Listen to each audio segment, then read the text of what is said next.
Hello, can anybody hear me? I can hear you, Dan. So we're starting in 3 minutes, is that correct? I think Cliff can answer when he'll allow everyone to turn the cameras on, but yeah, that should be the case. Okay, so we're having trouble with the cameras at the moment, is that it? No, Cliff just needs to grant permission to, or It's available. Okay. There we go. There you go. Look lovely by the train station. I'm trying to look good for you, Sally. You're doing a good job, Daniel. I need to turn my light down a little bit. Nice building, Dan. Thank you. An historic building. Yes. I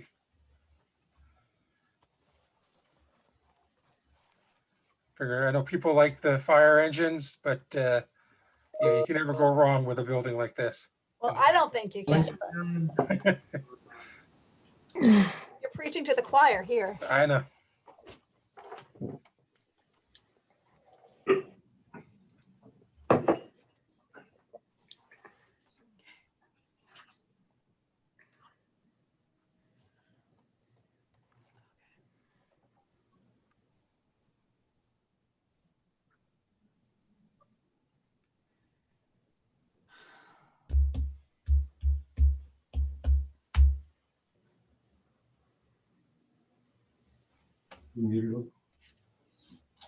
No. Mute you? Yeah.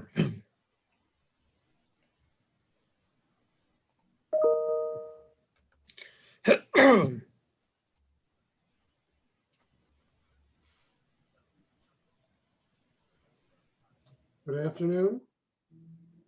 Good Good afternoon. afternoon. Sorry about that, Bob. Okay, not a problem. We got there.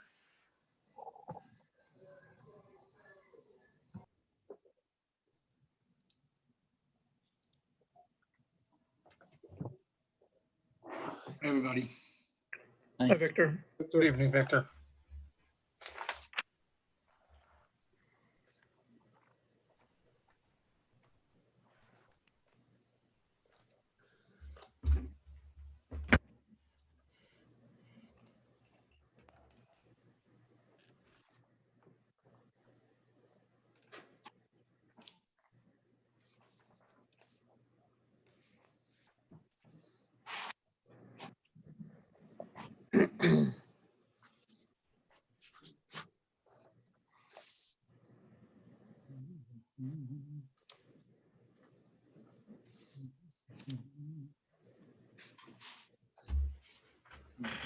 Voice on.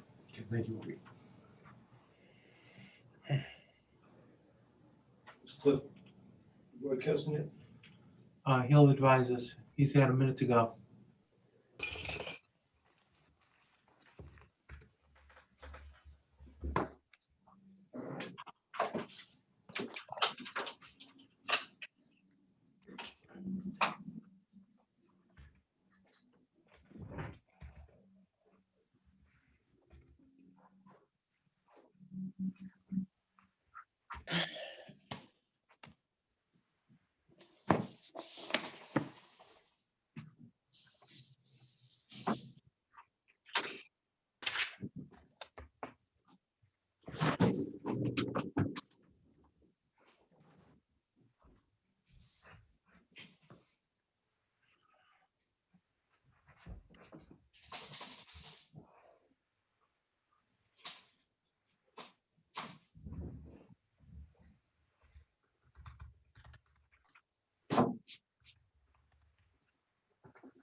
Cliff, are we broadcasting?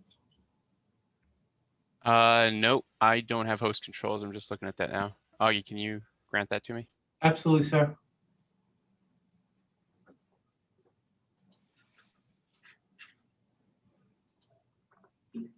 All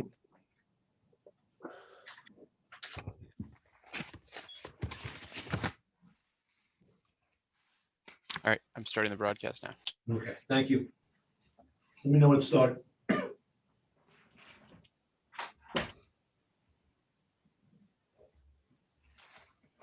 All right, you're live.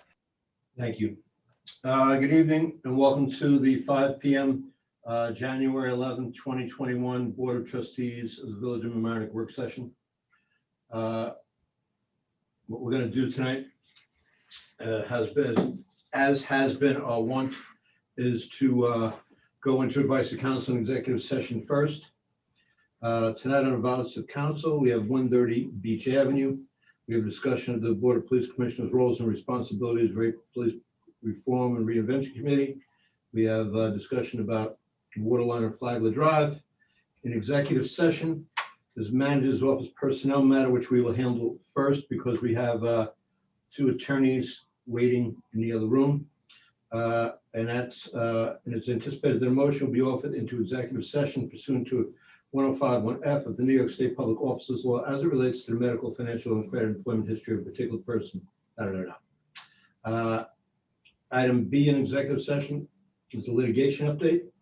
It is anticipated that a motion will be offered to enter into executive session pursuant to 105(1)(d) of the New York State Public Officers Law to review matters of proposed pending or current litigation. And item number C is the Save the Sound lawsuit. Proposed order to the Village of Mamaroneck is anticipated that a motion will be offered to enter into executive session pursuant to 105(1)(d) of the New York State Public Officers Law to discuss matters of process pending and current litigation. Okay, so that being said, and just on a process discussion, when we go into executive session, originally just the Board of Trustees, and is Danielle on? And Danielle will go into executive session. And then I will tell everybody else when to come in after we've had that discussion. Okay, so those are, Mayor, does anybody want to make that motion? one more thing before you make. Can you hear What? me? Yeah, Yes, I just for the record, I submitted an email, a written notice to the board, to the ethics board, to the village attorney manager, giving notice that I'll recuse in the Save the Sound lawsuit, which is the last matter D that you mentioned. So I will not participate. I will get out of the meeting when that comes. okay. It's actually letter C, just to correct the record. Okay, then it's letter C. Thank you for letting us know that, and duly Okay. noted, and it'll be noted.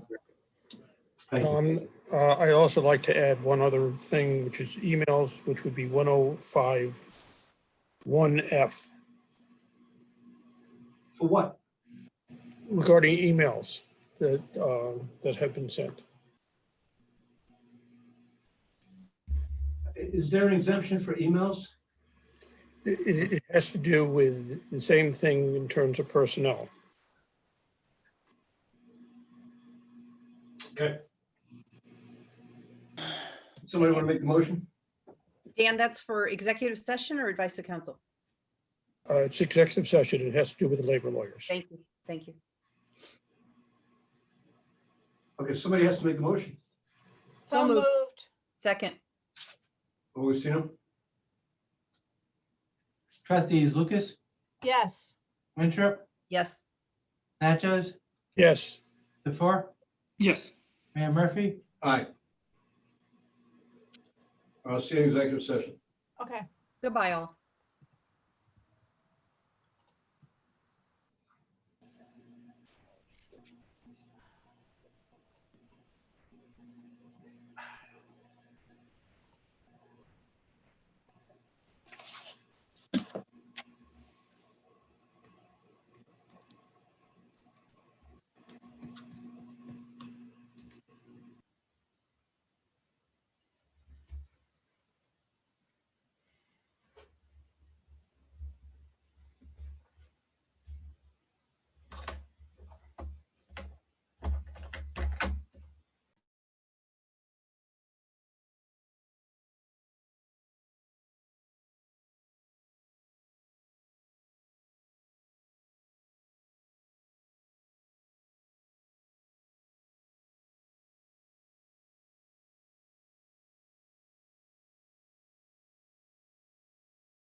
Just a minute.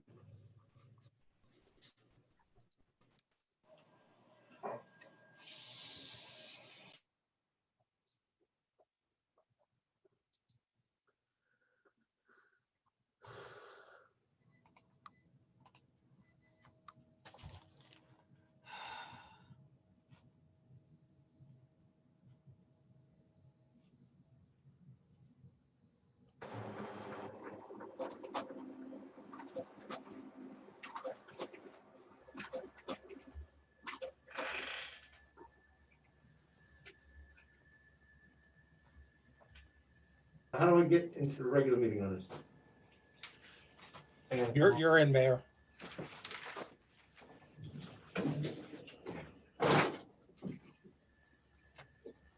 You're in the regular meeting. No, don't. You got it.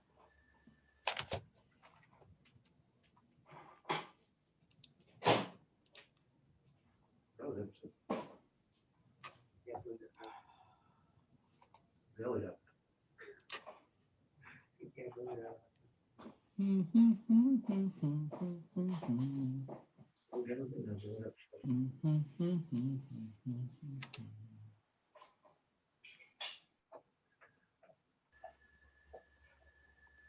We're gonna skip right to the thing that Nora wanted to do. Oh, thank you. Well.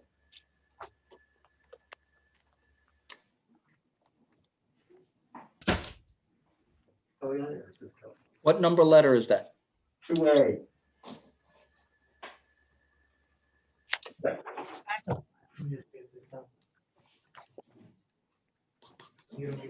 Okay, good. You don't want to wait till April to discuss this. No, let's discuss it now. Yeah. Okay. It's good. Good evening. It's the Board of Trustees work session. We have just come out of executive session. In executive session, we took a vote.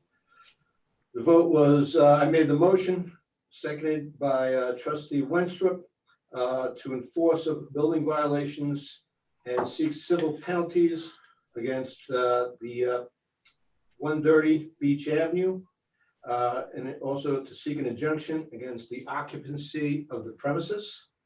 That was a 3-2 vote. And that's all I have to report out of that meeting.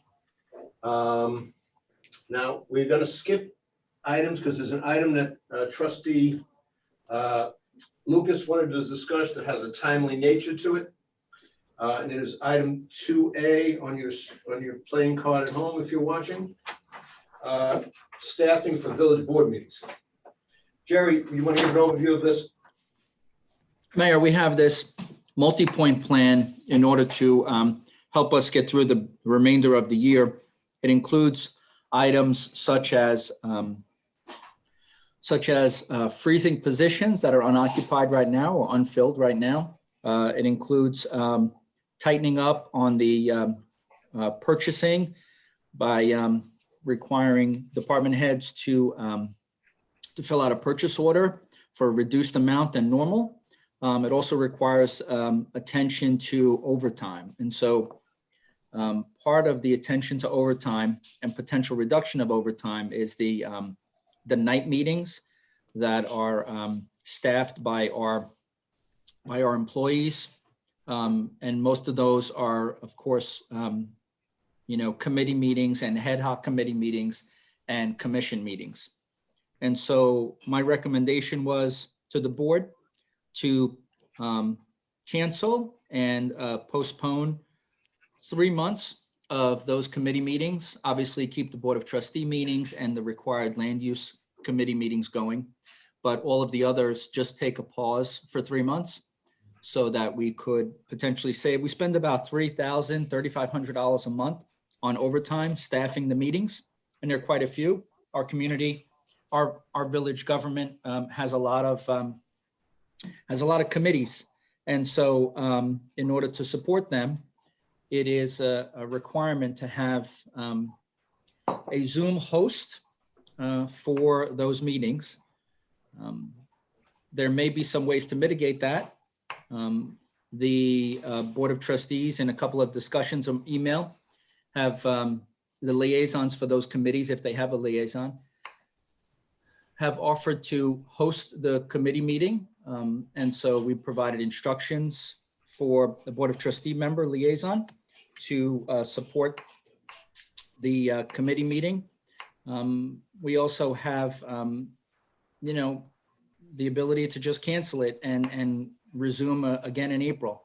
What I'm looking to do is I'm just looking to tighten up on the amount of money we spend so that we can not be in a deficit come May 31st. Okay. As I see it, there's a couple issues. I mean, I looked at what is required to host a meeting on Zoom and to do it properly and to notice it. And I know I would screw that up. The people who do this all the time, and they do this every day. So this is the question I have, and Mr. Sposino, you might want to hear this. My question is, would it be possible under the emergency order that we put out every week to suspend the requirements of open meetings law for advisory committees? I mean, those committees that are required to comply with the open meetings law by virtue of the village code, not by virtue of state law. Correct. Advisory committees that we made work under the constraints of the open meetings law a couple of years back, which I think, in my view, was a very well intentioned, and I was supportive of it, but maybe didn't work out the way we thought it was going to work out. Well, You know, it's only eight committees, right? And 4 of them are going to meet because they're land use committees. So it's Arts Council, which I actually think has to comply with the open meetings law anyway, because they can make decisions and spend money. The Traffic Commission and the Ethics Board, which has to comply with the open meetings law. So it doesn't seem like budget. it's not budget. We didn't adopt it for budget. Environment, Didn't adopt it for committee for the environment. it's but we part of did. our backup. Yeah, so there's just 8 committees. So it's not budget. It's not the ad hoc tennis committee or the ad hoc year-round rec committee, which hasn't met. It's not, it's not the ad hoc ethics review code committee. It's probably not, it's not flood mitigation. But we're requiring them right now to work on their. No, we only required 8 committees in this law. We didn't require everyone to do it. Swipe down to get the search. Then they can just speak by phone conference. Well, so I guess the reason I put this on was because when Jerry first sort of had this initiative, we thought that the overtime was really limited to the actual meeting. So if a trustee liaison who has to be at the meeting could run the meeting, that might obviate overtime. But it seems like I don't really think it's a good idea to give the Board of Trustees access to the website. I mean, you don't want more people monkeying with the website. So it was just so like the staff could set up the meeting, and that, I would run my 3, or actually only 2 of them, because one of them has to have a staff person there. And I had said I would run the ad hoc ethics committee. Maybe the committees that don't have to comply with the open meetings law could meet on Zoom, but there still has to be a village account. I mean, it can't be a private account, recorded, and then it goes on YouTube later. But it isn't a live meeting. It isn't a live streamed meeting. We would have to add additional accounts To do as that. well. Mhm. The trustees couldn't share one account. No, we'd have to add additional Okay. per. Question, is it necessary to record the meeting of one of the committees that doesn't have to comply with open meetings law? Let's say the Marine Education Center. Yeah, right. I agree. I mean, it's not necessary. If someone from that committee were doing it on their, personal Zoom account, they could record it and send the tape, right? Couldn't we give it to the village to put online afterwards if we wanted to? For those committees that don't have to comply with open meetings law, that's a different story. Question is, if you can wait, if we're not required to record it, that's my question. Yeah. So- Why do we need it online? That's my amendment to his question is if we don't need it recorded, why does it have to be online? Well, it doesn't. I would say, I mean, the committees that the committees that I'm liaison for are Park and Recs, and they need a staff person, so that's out. I mean, there's no point in having a Park and Recs committee meeting without the Park and Rec staff. And Arts and Tree, which I think do have to comply with the open meetings law, regardless of what we require them. Tree? I was going to be the liaison to the ad hoc ethics committee. They would like to be able to have their meetings broadcast after they have them, just in the spirit of transparency. So there could have a meeting, it could be recorded, and it could be put on YouTube later. I don't know, and I think that would be true of the budget committee. So we would be complying with the open meetings law and being even more transparent than we're required to be. And I think considering, what we're going, I mean, the ad hoc ethics committee got started late. They've met every week for like 2 months, and they're like, 70 to 80% finished. They'd like to be able to finish in January or February. And the budget committee is certainly a committee that we could use input from. So I don't know whether we want to figure out a way of doing this without busting the budget and being as transparent as possible.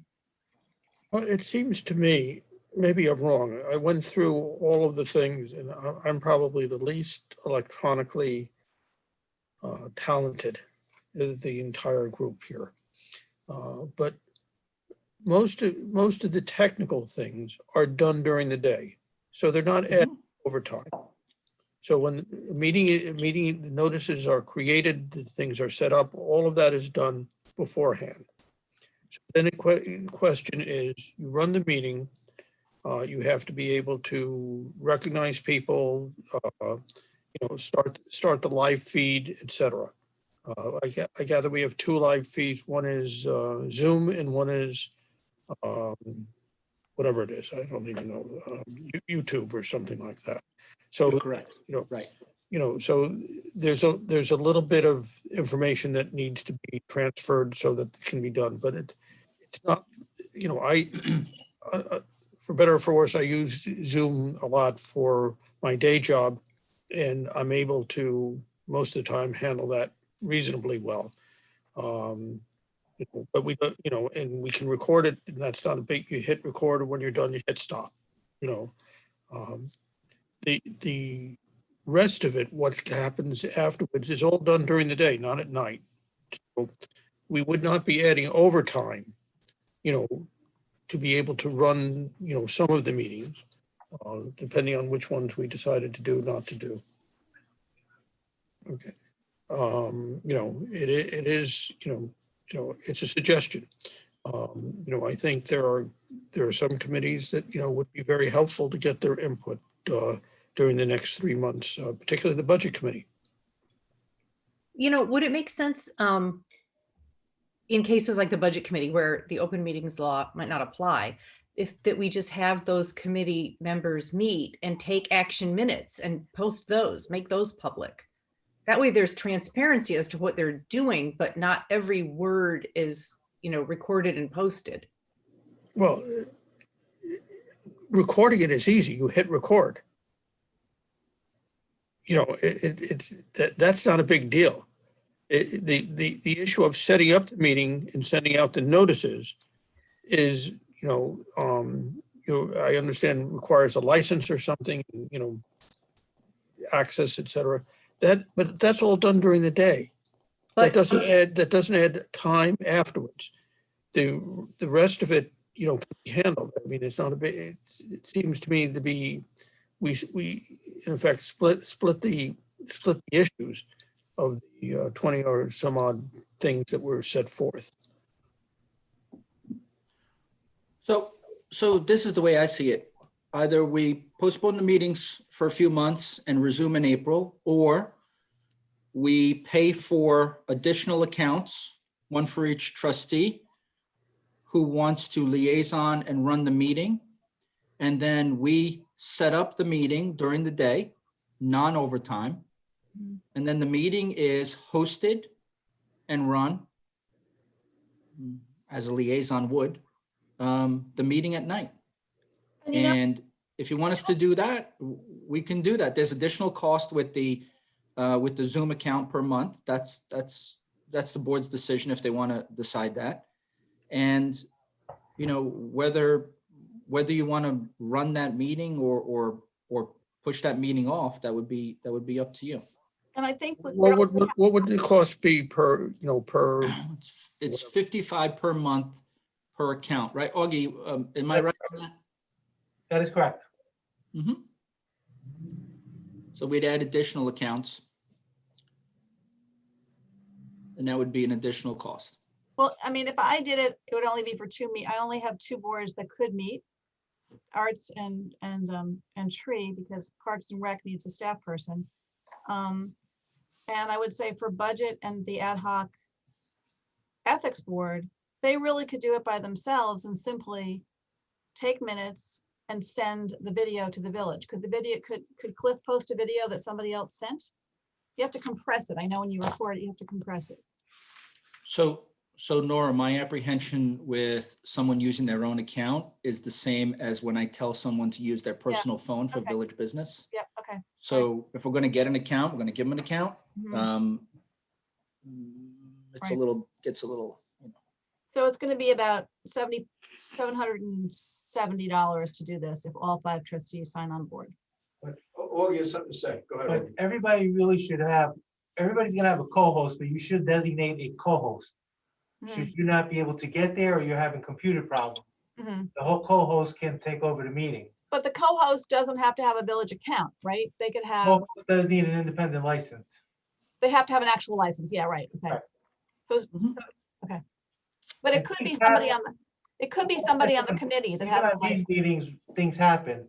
If Yeah. I can't get through, Cliff logs on. If Cliff can't get through, Sally logs on. Mhm. So behind the scenes, there's a lot of things going on. No, I know. I've had a couple times when there wasn't a host and then we made phone calls and we were able to do it. So I guess what I'm saying is if the liaison can't make the meeting just gets canceled. I'm just saying that's not perfect. This is like for 3 months, so.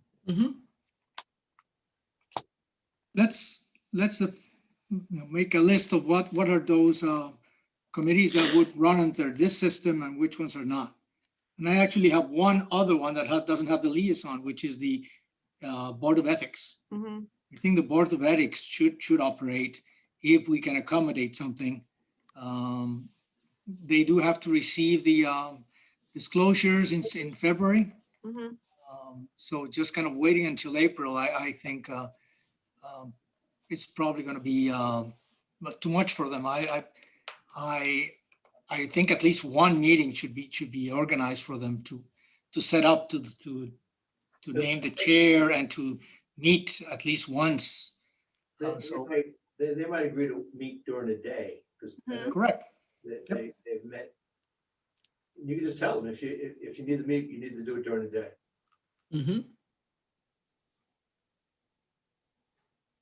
If it's one time, like Victor's recommending, we could easily accommodate that. Yeah, because they did enough meetings during the day in the past couple of years. We need to, somebody should do it, Jerry or somebody, but I think they should be approached that they're not left in the outer space, that they do belong and they can work. So. I was just going to say, so this list that's part of our backup task needed to run Zoom meetings, and it's 20 items. So I think what we're discussing now is that a trustee liaison, if they had an account, could run the meeting.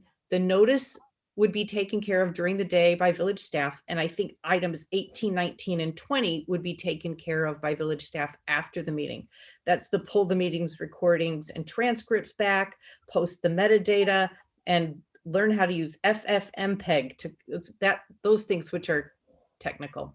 Could staff handle those and follow up to the meetings? Jerry, during the day? We do that now, yeah. So I guess it's whether we want to spend $55 a month. I would feel very uncomfortable asking a committee member to use their own Zoom account to be like a backup host. I think it's just safer to say if the liaison isn't there, it doesn't happen, you know, but Yeah. I think that's I think that's fine. That's the best we can do right now. Uh-huh. Yeah. Because we don't want to be backing up each other for meetings either. I mean, I guess we could, but So Right. is everybody comfortable with the path we discussed? Understands it? I am, yeah. Yeah. Gary, you understand it? Yeah, so we would purchase each trustee. You don't need to purchase me. So we would purchase 4 accounts for trustee liaisons to run their meeting. And we would set up the meeting during the day, and then the liaison would host the meeting at the regularly scheduled committee or commission meeting time, Mhm. provided. And so it's up to the liaison to schedule the meeting or to push the meeting off, correct? yes, sir. Or a different date if sometimes, Yeah. you know, but whatever the date is that's established. Yeah, you negotiate that with the committee. We've done that at tree Yeah. committee multiple times, yeah. And I want to do it again, Jerry. Right, I know. Everybody's comfortable with that? Good. Yes, with one caveat, I would discuss this with Marine Education Center with the chair.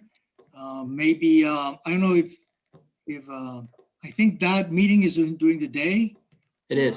So, and does the village employees have an account? So does, Not all. No, not all of them. So Kyle, if you're Kyle asking doesn't- Victor about Kyle, doesn't- Augie, runs a Kyle, lot of- Kyle has a Oh, YouTube, but doesn't have a village Zoom account, correct? My knowledge does not have a village Zoom account. Yeah, she would have to get one. Or So don't get one for me until we talk with Peter, and because the other is the fire council, and that's in person, at least so far. Okay. yeah, there's indication that they might be going to Zoom, Victor, over there as well. Okay. But they run it. That one, they run it. We don't have to buy it. Yes. They run it. They run it. They run it. Okay. All right. Hold it for me. We're gonna move on. There's something. on Thank for you. Thanks, everybody. Thank Okay. There's something on for a regular meeting. It should be very short. 2C, item 2. Just one quickie, Jerry. The budget committee is supposed to tomorrow night. Can we do this for tomorrow night, or should we postpone that for a week or something like that? Find another date. Maybe find another date just to give Augie Cliff some time to Okay, get no, that all set up for I don't want Yeah. to unduly press somebody, but I owe them yeah. an email to let them know. So, okay, we'll go. Yeah, if we can pick another date, that would help us. Okay. Thank you. Thank you. So if you're on a budget committee and you're watching, pick another date. All right, I'm gonna go to item 2C, which is on for the regular meeting. This should be a quickie. These are 3 bids. Well, actually 2 came in for a snowplow. Hmm. Jerry, the winner is Ortiz Welding. Yeah, so Mayor, during the transition period, when Barry was just finishing up with his time at the Parks Department, and then Tony took over the ordering of these trucks, we were remiss in getting plows. Obviously, the Parks trucks, 4-wheel drive Parks trucks, should have plows on them because they're responsible for parking lots and could be of assistance to the DPW. So we're asking to purchase 2 plows for the 2 new trucks at the Parks Department. This way they can push off parking lots and relieve the DPW from that responsibility. Okay, so the winning bidder is gonna be Ortiz Welding. Yeah, I think they came in $2,000 to $3,000 less than the other. A lot less. I can't recall the numbers off the top of my head. The other guy was 14, almost 15,000. Yeah. Mhm. The other guy wanted you to buy the truck and a plow together.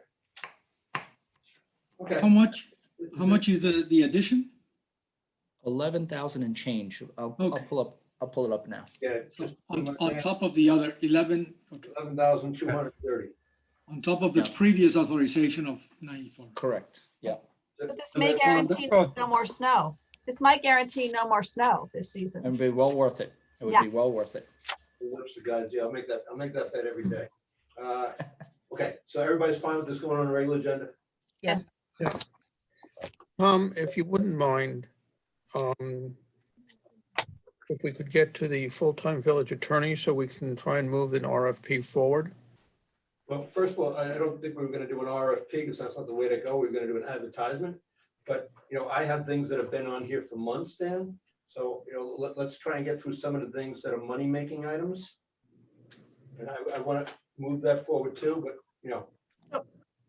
I would just say if we don't get to it tonight, it got moved way down the agenda from last month. So from December, it was like H and now it's P. So it should get moved back up if we don't get to it. Let's try and get through the revenue stuff so we can get some money in here. 1A, I promise if we don't get to it tonight, they'll get to it next meeting. Establishing a fee for review of stormwater pollution and fire inspections. Jerry, you want to talk about that? Mayor Dan Sarnoff has been working on this, but what we did was we did all the research regarding our surrounding communities and what they charge for these items. And so Dan can give you a quick summary. Just make it quick, Dan, please. Yeah, thank you, Jerry. So as the manager said, we've been, this has been recommended. I think we had a brief conversation about this at a prior work session. We've, got numbers from other communities for some fire permits and for stormwater permits. If the board would like, we can prepare a resolution with a recommendation for the next meeting in January. And let me ask a quick question. I saw multiple municipalities for the fire, but I only saw something from the city of Rye for stormwater. Is there a reason for that? I thought I had more. In my packet, that was the only thing that was there. Let me check. Town of Amerenik as well. Yeah, I have Rybrook, Rybrook. Rye. If we have Scarsdale. So there are a couple that are attached there, but I can put together a matrix for the board for the it should be the 25th. Well, do we when want we meet next? Do we want to think about it now or just decide on the amount next time? Well, what I'd like to do is see it all put together in a recommendation from staff as to a number and why. Okay. We can have that ready for the next meeting. That'll be on for next one. For the regular meeting. Yeah. Oh, for the work session. Tonight. We can put it for the work session and the regular meeting. Work if session, The board so correct. chooses. Yeah, Yeah. do it for both, and hopefully we get through it. If we don't get through it, then we'll do it for both. And actually, that's a good example of something we need to decide. I think, for example, last time we could have decided this same issue. We need a recommendation. Need to get to the point of our recommendation. So that's, I think we can't just let the items linger there. So yes, for now, just bring us a recommendation and we'll just digest it and decide on it. Okay, item 1B, which is on for the regular meeting tonight, is consolidation of parking permits. Augie, this is your department. You want to explain this? Yes. Really, in the village of Amerenik, we have several parking permits that basically come due at different times of the year. However, it limits the residents from using different parking lots. We'd like to propose going from several permits to one general parking permit, which would allow residents to use all the parking lots and avoid confusion. Every parking lot you go into now, there's multiple signs of what parking sticker can go there, what can't go there. It creates a lot of confusion. Sally did a really good write-up on this. Sally, do you want to talk about this at all? Don't be shy, Sally. Don't be shy. No, I'm Sally. here. I'm not shy. Thank you. Yes, as Augie said, we have different lots and you have different stickers for different lots. The reason we need to do this tonight, if we can, is one of our parking lot sticker comes due in March. And that's the one for Regatta parking. And we want to consolidate that into a GP. So it would be one GP sticker, which would be for 24 hours a day, 7 days a week. And you could use that to park in any of the GP lots that we have now. You could use that to park in the RP lot, which is the lot downstairs from the building. You could use that to park in the CV lot, which is Continental View. So we would be getting rid of Continental View, GPON, ON, and RP, and just have one GP sticker for all of the lots in the village, except for the railroad. Those would stay just railroad and non-resident railroad. Okay, so what you're proposing is one sticker for all except the railroad in that 24 hours, correct? That's correct. Correct. But then later on, you're suggesting a new lot that would be different You're by talking about St. Vito's. And if I don't understand why we would create something different. No, the reason why there's, with St. Vito's, I didn't want to hold this item up with the St. Vito's, because I don't know how the board, ultimately wants to move forward with that. And given the time sensitivity of getting the parking decals printed, I think it would be better to, treat St. Vito's not differently, but, address it after we address the main issue.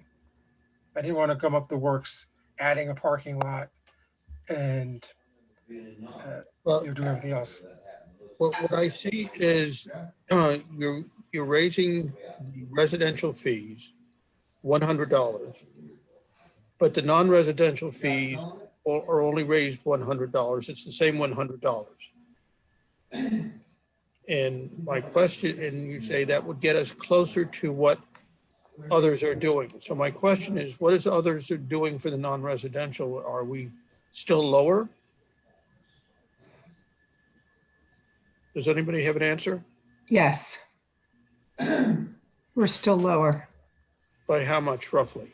$100, $500? It differs, Dan. Some municipalities are several $100s more for non-resident parking. And some are just $100 more. I did a spreadsheet of the different municipalities and what they charge, and we can send that to you if you like. No, I don't need to see it at the moment because it's a policy issue for me, from my vantage point. So the question would be, the non-residents are basically employees of businesses? Is that what we're accommodating? Who's We buying have it? non-resident railroad permits, and those are for people who do not live in the village. And you No, I can understand buy, right, you can buy a GP permit if you live or work in the village of Mamaroneck. So the non-resident for getting the railroad is basically employees or others? Do we There have- are others going, taking the train. Again? So They would, There are others taking the train. I see, yeah, Non-resident railroad. that's for the railroad parking. That's for the railroad parking. They're taking the There's no train. difference. yeah, there's no distinction in residency for the GP permit because Right. the only people who can buy that are village residents or people who work in the village of Mamaroneck. So So can the GP permit park in the railroad, or they have to have a? no, No, it's They two cannot. different permits. they have to have a railroad parking sticker. railroad is being kept separate. Then I get confused. How many non-residential permits that are not railroad permits have we issued? We don't keep track of that, Dan, because if you work in the village of Mamaroneck, you're allowed to get a permit just like if you live in the village of Mamaroneck. We don't distinguish. I think what might give clarity here is that there is no monetary distinction to a person who lives in a village getting a GP permit and a person who works in a village getting a GP permit, right? It's the same cost? That's correct, yes. That's correct. There's no monetary distinction. But if you work in the city and you live in Larchmont, Dan, you can't get a GP permit. You can only get a railroad permit, non-railroad. Okay, so the non-residential is only for the railroad permit. Is that what? That's correct. That's That's correct. correct. Then I That's misread correct. the chart. Then I apologize. All right, is everybody fine with putting this on for the regular meeting? Yes. I think Nora said Well, yes. yes, Yes. except for the non-residential railroad, it seems to me that if that maybe we should have a higher fee than what has been suggested, which is only $100 additional. Am I? No, it's 625 versus 1,000. Yeah. No. Yeah. But it was 900 before. The difference, Mhm. the increase is only $100. Yes. Yes. So, and we're still way below others, is what I'm hearing. So what do you think the non-residential parking should be for? I think we should be either going up $200 or $300 is what my, conceptually, I think it's unfair to just simply say the burden is going to be split evenly between non-residential and residents. What was staff's reasoning for doing that? Right now, times are hard. And we didn't want to hit everybody with we didn't think the board would accept a larger number. Yeah. And given the current economical conditions, we didn't want to go up too high at one shot. We wanted to phase this over 3 to 4 years. And I think some of the municipalities, in their non-resident rates, they have structured parking. And there's typically a premium to have structured parking because in inclement weather, when you get back to the village, you don't have to clean up your car. Yeah. So there is some value based on different types of parking as well. Rye has only a few spots and covered. Larchmont doesn't have any. There's some. Oh, the town of Marina goes, right? Well, I think there's a supply and demand issue here too. It's not as if we're selling all of our parking spots. We're not. Well, We've got. in COVID, you're correct, but in non-COVID, did we sell out or not? Yes, Yeah, we sell out. Non-COVID, we need to put a cap on our parking spaces. We oversell. So my suggestion is we, instead of having $100 increase for non-residents, we'd have a $200 increase. That would be my suggestion. That's the pleasure. Okay. Yeah, but that's not a function of the local law change. That's a resolution to change the fee. Okay, well, so we can handle that at another time. No, Dan, the fees We are in can the handle it tonight, code. is what I'm Oh, saying. okay. Yes, the fees are in the code. So you have two things at the regular meeting. You have the law and you have the fees. Okay. And you can make that motion to amend that at the regular meeting. Okay. Okay, Thanks, Sally.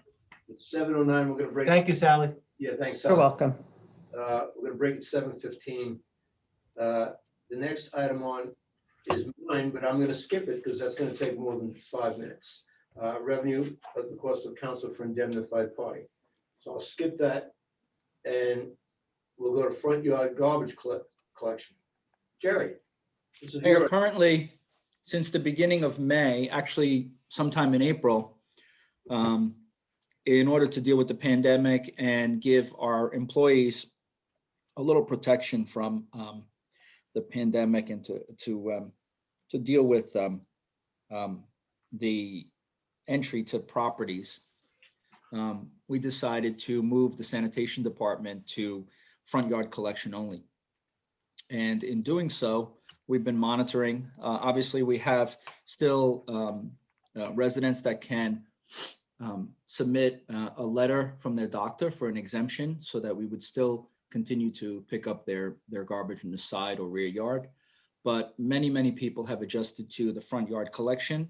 Once we started looking into this, and with a couple of conversations I had with neighboring municipalities who are doing the same thing, I realized that there was a potential for savings in our workman's comp liability insurance. And so I had Dan reach out to our broker, and our broker has indicated that our workman's comp liability insurance would be reduced to somewhere around $30,000 a year in order for us to collect garbage just in the front yard.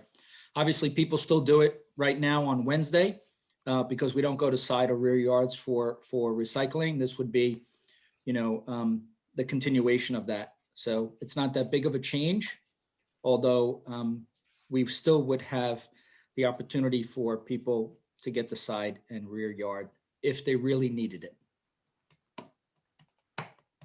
I think this is the way every municipality is going to be going.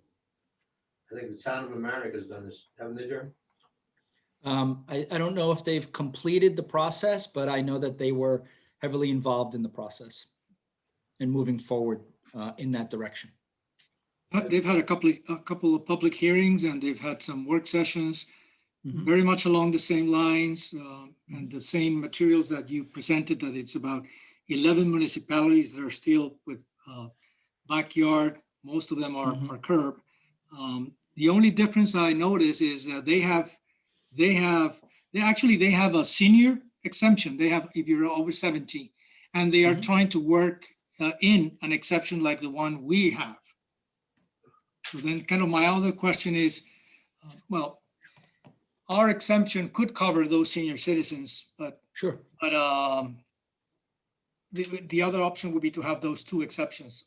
I think they have it as over 70 and the medical reasons. Have to, but people have to ask for it, right? It's just. Right. Yeah, they have to. The ask other for one it. is just proof of being a senior citizen over 70. So Mhm. just I throw that because I try to compare, and that's otherwise the discussion is very much the same. It's workers' comp, is the issue with recycling, the attitude, and I know this of course has to go to the public, and we're probably going to get. It also requires presenting it properly. So that's the other piece. I think the town has some materials, kind of some PowerPoint. So that's the communication piece of it is going to be really important to justify this. Do you want to do kind of a public presentation in February? Yeah, yes. Sure. So we say to folks, hey, listen, this is what we're doing, this is what we're thinking of doing. If it doesn't turn out well, this is what Jerry wanted to do. Yeah. But it's also important that we talk about at the work session, because I wasn't even thinking of the 70 plus exemption. We could include that, and Yeah, of course. That's why I bring it up, because I think that will in a way sound sensitive, and if we're in power with our neighbors, it makes sense. Actually, they as I say, they're thinking about our exemption, and they were actually discussing where they didn't look at us and we already have the formula. Yeah. So I think I like that a lot. Some people would be grateful that that's there. All right, so let's put this on for the 1st of February. I like it. I think it's great. I do too. Thank you, Jerry. I said, Thank you, everyone. all the way around the whole building to the back. I want something for apartment dwellers when they're going to come empty my building. No, I'm kidding. All right, it's 7:14. Let's take a break and come back for the real show at 7:30. Need a motion to close this meeting. So moved. Moved. Second. All in favor? Aye. Aye. Aye.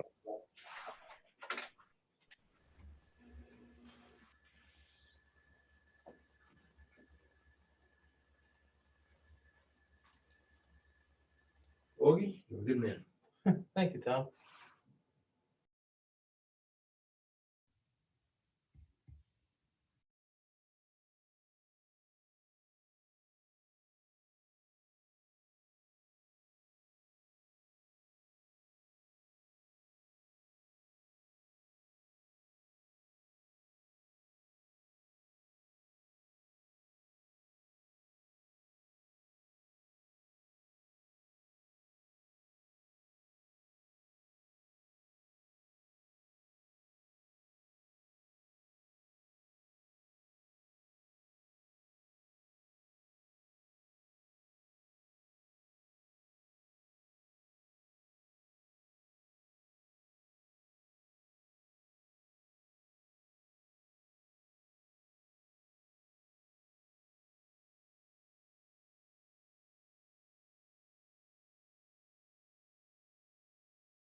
I just-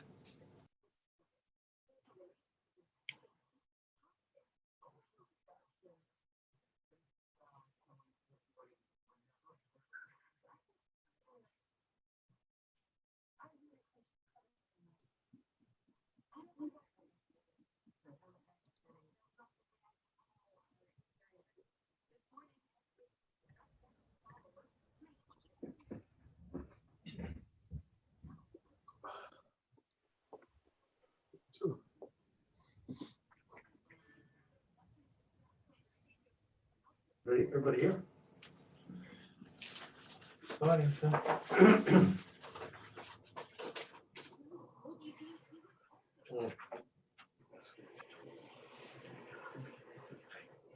Ask Cliff if we're rolling.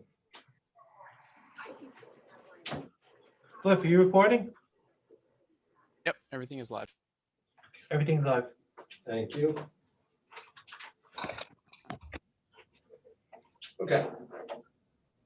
Good evening. Welcome to the 7:30 p.m. work session, not work session, regular meeting of the Village of Mamaroneck Board of Trustees for January 11th, 2021. Please join me in the Pledge of Allegiance. Aye. Aye. I Pledge allegiance pledge allegiance to the flag of the United States of America, to to the the republic for which is for one which it stands, nation, under God, under God, indivisible, indivisible, liberty, with liberty, liberty, justice justice for all. for all. Thank you all very much. I need a motion to open this meeting. So moved. Second, All in favor? aye. Aye. Okay. I'm going to call an audible from the line here tonight. I'm going to add a presentation because the county executive, George Latimer, has some hopefully good news to impart upon the community about vaccinations. So George, thank you for coming down tonight virtually. It looks like you're on a beach there behind us. That looks nice. By beach. We're thinking of good days ahead, warm days. What? Well, I appreciate the indulgence of the board. Today was a very busy day, and I thought I would come in and give you a quick update of where we are with vaccines. I know you've got important business, so I promise I won't take a long time, but it's important to try to get the message out as best as we can.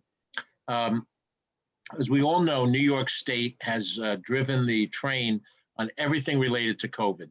The creation of color zones, the opening and closing of businesses, the testing and the reporting of data.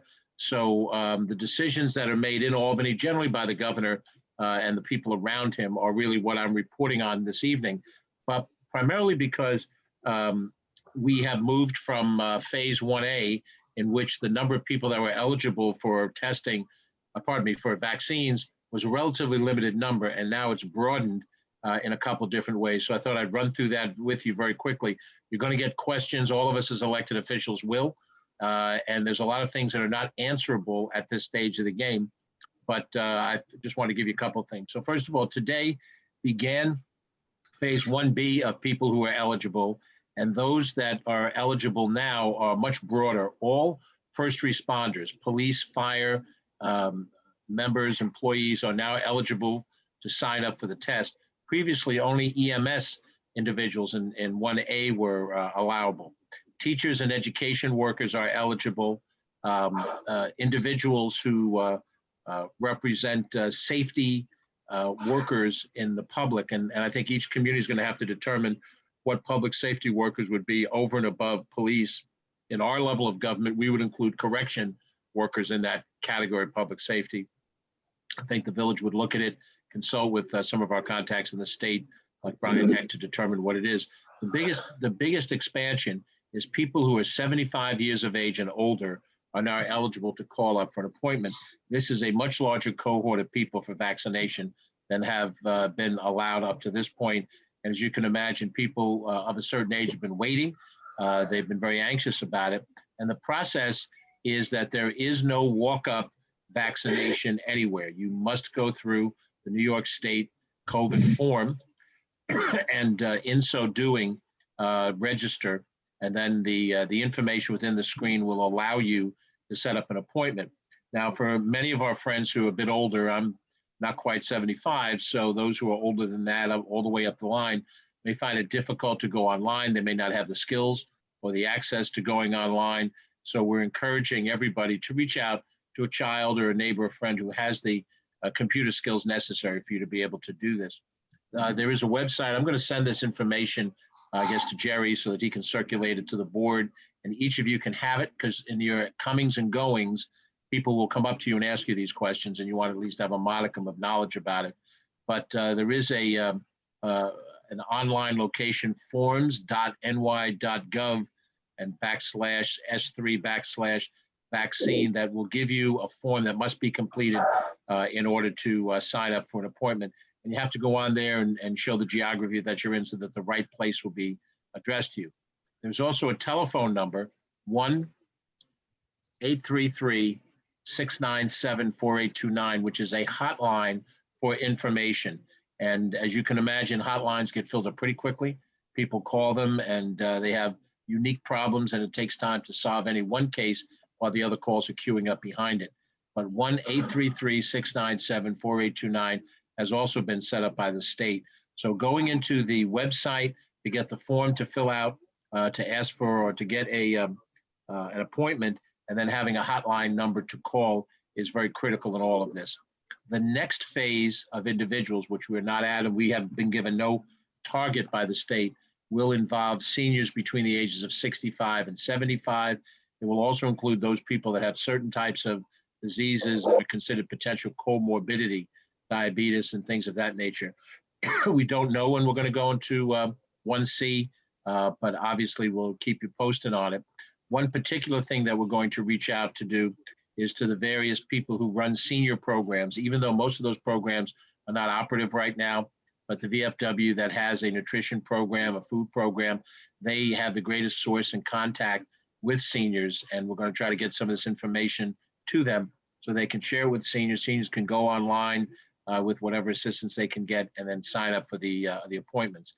I should point out, while I focused on seniors, quite a lot of medical professionals are now eligible, not only doctors and nurses, but dentists, orthodontists, psychiatrists and psychologists, physical therapists, optometrists, pharmacists, home care workers, hospice workers are all now eligible for signing up for a vaccine. And I do want to highlight what we all know is that these vaccines, whether it's the Pfizer or the Moderna vaccine, require two separate treatments or two separate shots, one that happens right away and one that follows by 3 to 4 weeks, depending on which version of the vaccine you receive. So in providing some of this information in writing, again, to Jerry and Dan, who will get it out to the rest of you, you'll see it, and the folks throughout the departments will see it. But this is a volatile situation. Things change. The governor and the state will change some of the rules as we go along. So we're going to have to try to be as flexible as possible. People will come back with recommendations for things. By all means, you can channel them, through us or through your state legislators. But at the end of the day, it is the governor that's going to make these decisions, as he has up to now. So I wanted to make sure I highlighted that because, that seems to be the talk of the local government moment. And if it's appropriate to take a couple of questions, I'm happy to do it. I'm very mindful that you've, circumvented your normal schedule to allow me to do this, for which I appreciate. And I want to be respectful of your time. But if there are any questions as to where we're at the moment, I'm happy to try to answer them. George, I just want to say thank you very much for all you're doing and all the help.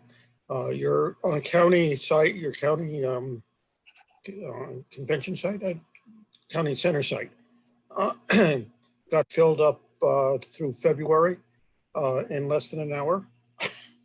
And Amazing. I've been told that people who've been on the phone there, as well as the Westchester Department of Health, for over an hour. And when they get through, it then goes to your call can't be completed. So those are technical things which are not in your control, and but things I'm sure that you guys need to be aware of and probably are and are working on it. But we definitely appreciate it. But for the public to know, there are many sites that are on the New York State approved list that are not approved yet, i.e. they're not operative. Like Rye Pharmacy in Rye is approved, but they have not gotten any shipments, and they don't know when, nobody's told them when they will expect anything. Yet they can't accept applications or appointments until they're operative. And the same for 3 other sites in Westchester. Dan, you're accurate in all of those points. We are getting the Westchester County Center together for opening on Wednesday for vaccination purposes. And the size of that location will make it a bit of a mecca. We think that if we get to maximum capacity, we can inoculate 1,000 people a day. We're still using the hospital rooms that were created, intending to be for hospital purposes, but now become separate areas for distribution of the vaccine. We have a walkthrough schedule for tomorrow morning. That should be the final sign off with the state. Opens on Wednesday. And as you pointed out accurately, we're booking up fast. But what you also pointed out is that when the local pharmacies are operative and they get their shipments of the vaccine, then individuals will not have to figure, well, I have to go to White Plains to get it. There'll be options that will be more localized in Mamaroneck. Now, when those things happen, you can bet that they're going to create traffic jams and physical logistics, so all of those things will come back to your doorstep as they come back to our doorstep to figure out what to do. But, we've got a lot of work ahead of us, but at least we're on the process of dealing with it. But I want to thank you for being so proactive and having your staff being so proactive. It is just delightful and much, much better than a lot of other areas that are talking and not doing. Well, thank you, Dan. I appreciate it. Right. Thank you, George. Hopefully we'll have something to put soon on the website so we can get it out to all of our residents. Very good. Thanks very much, Mr. Mayor, to the members of the board, friends all. I appreciate your time and your interruption, and stay safe, and we'll try to do our end of the bargain, and we'll get through this. Thank you all. Thank you. Thank you, George. Okay. The next item on the agenda is recognition of outgoing boards and committee members. I see some of them are in the audience here. Sometimes folks get term limited out of boards and committees. Sometimes folks have to leave for other reasons. Sometimes folks don't get reappointed, but that doesn't mean that we don't honor and appreciate all the work that is done by all of our volunteers throughout the years. This is a very, very volunteer-oriented community. We really appreciate and depend upon our volunteers to get stuff done. So I'm going to read off the list of the volunteers being honored tonight, and they will get recognition in the form of a certificate in the mail. Sarah Evans from the Marine Education Advisory Committee. Jim Desmond from the Marine Education Advisory Committee. Mark Ettinger from the Board of Ethics. Debbie Chapin from the Board of Ethics. Larry Farkas from the Board of Traffic Commissioners. John Fall from the Budget Committee. Martin Hain from the Committee for the Environment. Mr. David Finch, ex-trustee from the Committee for the Environment. Shari Allison from the Arts Council. Jamie Lynn Weisinger from the Arts Council. Mr. Doug Dunaway from the ZBA. Ms. Doreen Rooney from the HCCMC. Mr. Tony Gelber from the HCZMC. David Neufeld from the HCZMC, who is now going to be serving on the zoning board. Mr. Lou Mendez from the planning board. Kathleen Gallagher from the Parks, Recreations and Parks. Emily Marshall from the Recreations and Parks. Mr. Robert Stark from the Flood Mitigation Advisory Committee. And Nerese Durena from the Flood Mitigation Advisory Committee. I want to thank them all for their service and their participation. And I believe Mr. Dunaway would like to say something. His hand is up, Augie. Doug? Doug, unmute yourself. Oh, how's that? You got Can you it. hear me? I really would like to thank the Board of Trustees for recognizing the volunteers of this village. We do it on our own private time, and I really appreciate the recognition. I'd like to say that Dave Neufeld, outstanding individual. I've known him for a long time. He'll be an absolute asset to the ZBA, along with Robin and Abigail. They are also outstanding individuals that I really do respect and honor. And I'm glad Dave was appointed. Dave and I have gone back to previous zoning boards, and I learned a lot from Dave. And I know that he will be an absolute asset to that zoning board. And again, I'd like to thank the Board of Trustees for recognizing me and the other volunteers of this village. And I wish all of the new appointed members a lot of luck in their new endeavor. Thank you very much. Doug, thank you very much, and thank you for your service to the village over the many, many years. I appreciate it. The next up is Ms. Roney. Doreen, unmute yourself. How's that? Better? Perfect. Okay. I thank you very much for recognizing our service to the village. I just heard that several members are off the Harbor Coastal Zone Management Commission. And I hope there's other people out there that has a care and concern for our entire village.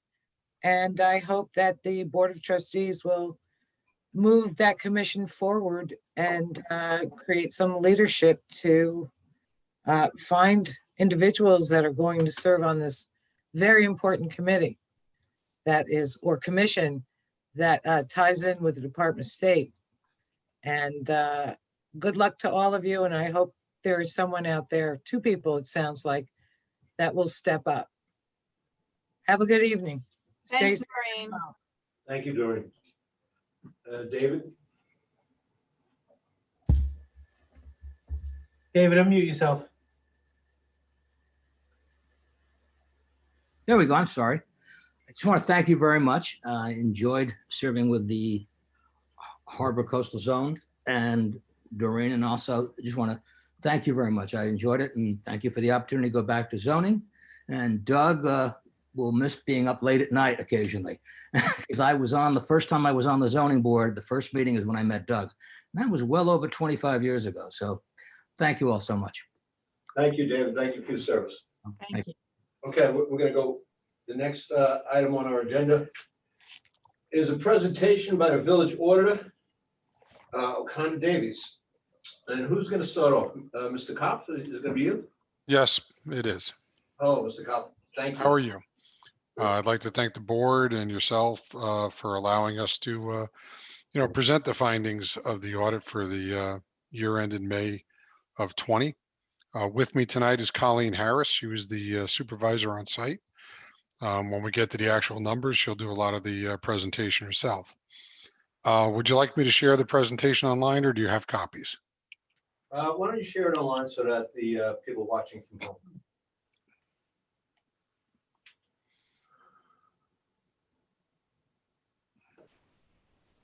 Thank you. Did it show up? Yes. Okay. All right.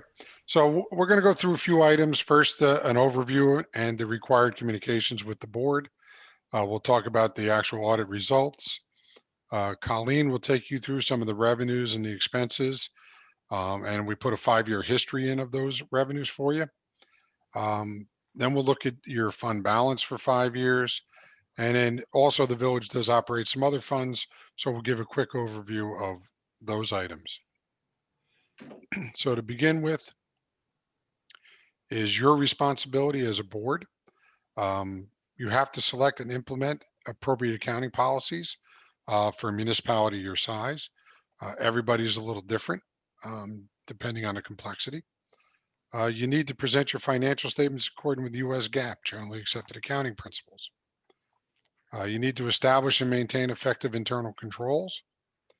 And you need to be in compliance with all laws, regulations, and provisions of contracts and agreements that you've entered into. During the course of the audit, you need to provide us all the financial records and related information to the auditors. And again, set the proper tone at the top. And we see that through the board minutes, the public speaking at the boards, your accessibility, the fact that you post everything online. So, the board is doing everything they can to be as transparent as possible. Being that we're on this subject right now, I'd like to stop and just take a minute and thank the board for the conditions that we had to work in this year during COVID. Augie, his team, Laura and Jonathan did a great job trying to provide us the information we needed, given that everything was remote with limited access. I know it was a strain on your staff and your people, and I just want to let you know they did a great job in providing us the data that we needed to complete the audit. A little unusual circumstances here, but again, we do appreciate the effort that they put in. Thank you. They are a great crew. They are. And our responsibilities, most important is the deliverables. That's our independent auditors report. The required communications to those charged with governance. That's you. We produce a management letter, some recommendations for the board. We need to communicate any fraud or illegal acts that are noted during the audit, and we're pleased to say that none were brought to our attention through our individual interviews with individuals, with employees, and we didn't find any during our testing of transactions. We didn't encounter any difficulty during the conduct of the audit, other than the aforementioned remoteness of the audit.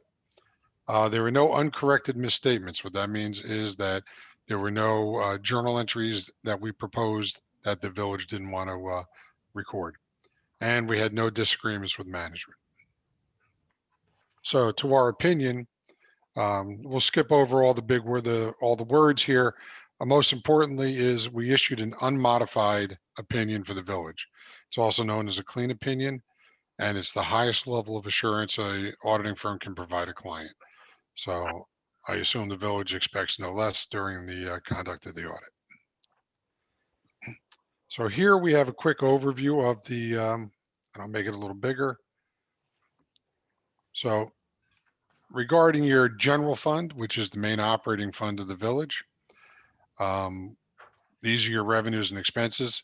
The first column is your original budget. That's the budget that the board adopted back when it went through its budget process. Then the second column is your final budget after any modifications throughout the year. Then your actual results, then your variance with that budget. If we start with the third number up from the bottom, you can see that when you originally adopted your budget, if every revenue and every expense had come in right on budget, you would have utilized $1,360,000 of your fund balance. In other words, you would have had an operating loss that was planned for. That was made up of two components. One, you had $760,000 worth of encumbrances. Those are purchase orders that are ordered and processed near the end of the year, and they didn't come in time to be recorded. And then also during the course of the year, during the budget process, you appropriated $600,000 of your unassigned surplus in order to mitigate the tax impact on your residents. So you use $600,000 of your accumulated fund balance in order to not raise taxes higher than you thought necessary. The final budget, if you notice, that number did change to $1,862,000. During the course of the year, you did modify that budget through some board resolutions. The most significant one was $260,000 for COVID-related items. You also had a budget modification for telephone services for about $67,000, some repairs on parks equipment, a retention program agreement, and you had some mosquito control. So you had a variety of reasons, but you did modify it by approximately $500,000. How did we do? Not only did you not utilize any of that surplus that you planned, you actually had a surplus of $856,000. So in effect, you did $2.7 million better than you anticipated. How did we do that? If you look at that first row, you see revenues. Revenues did come in under budget by about 450,000. Not really unexpected given what you went through as a municipality. And your expenditures came in about 3.2 million under budget, creating that positive budget variance of 2.7 million. I'll turn it over to Colleen, and what she'll do is take you through some of the revenues that generated and the expenses that generated that surplus. Thank you, Chris.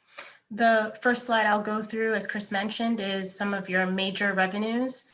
As you know, you have around 50 to 100 revenue accounts, but what we did below is select just a few of the major categories, the ones that had the biggest impact on the fiscal results. The first being property tax, which is 2/3 of the total revenue. And as always, it's mostly all collected.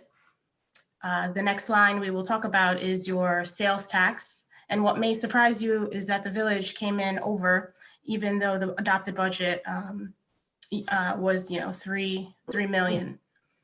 And that's really because there was a sales tax percentage increase around in August of 2019. If you remember, the county increased its sales tax rate by 1% in August. So I think the good news for the village is that, number one, you didn't anticipate that when you prepared your budget.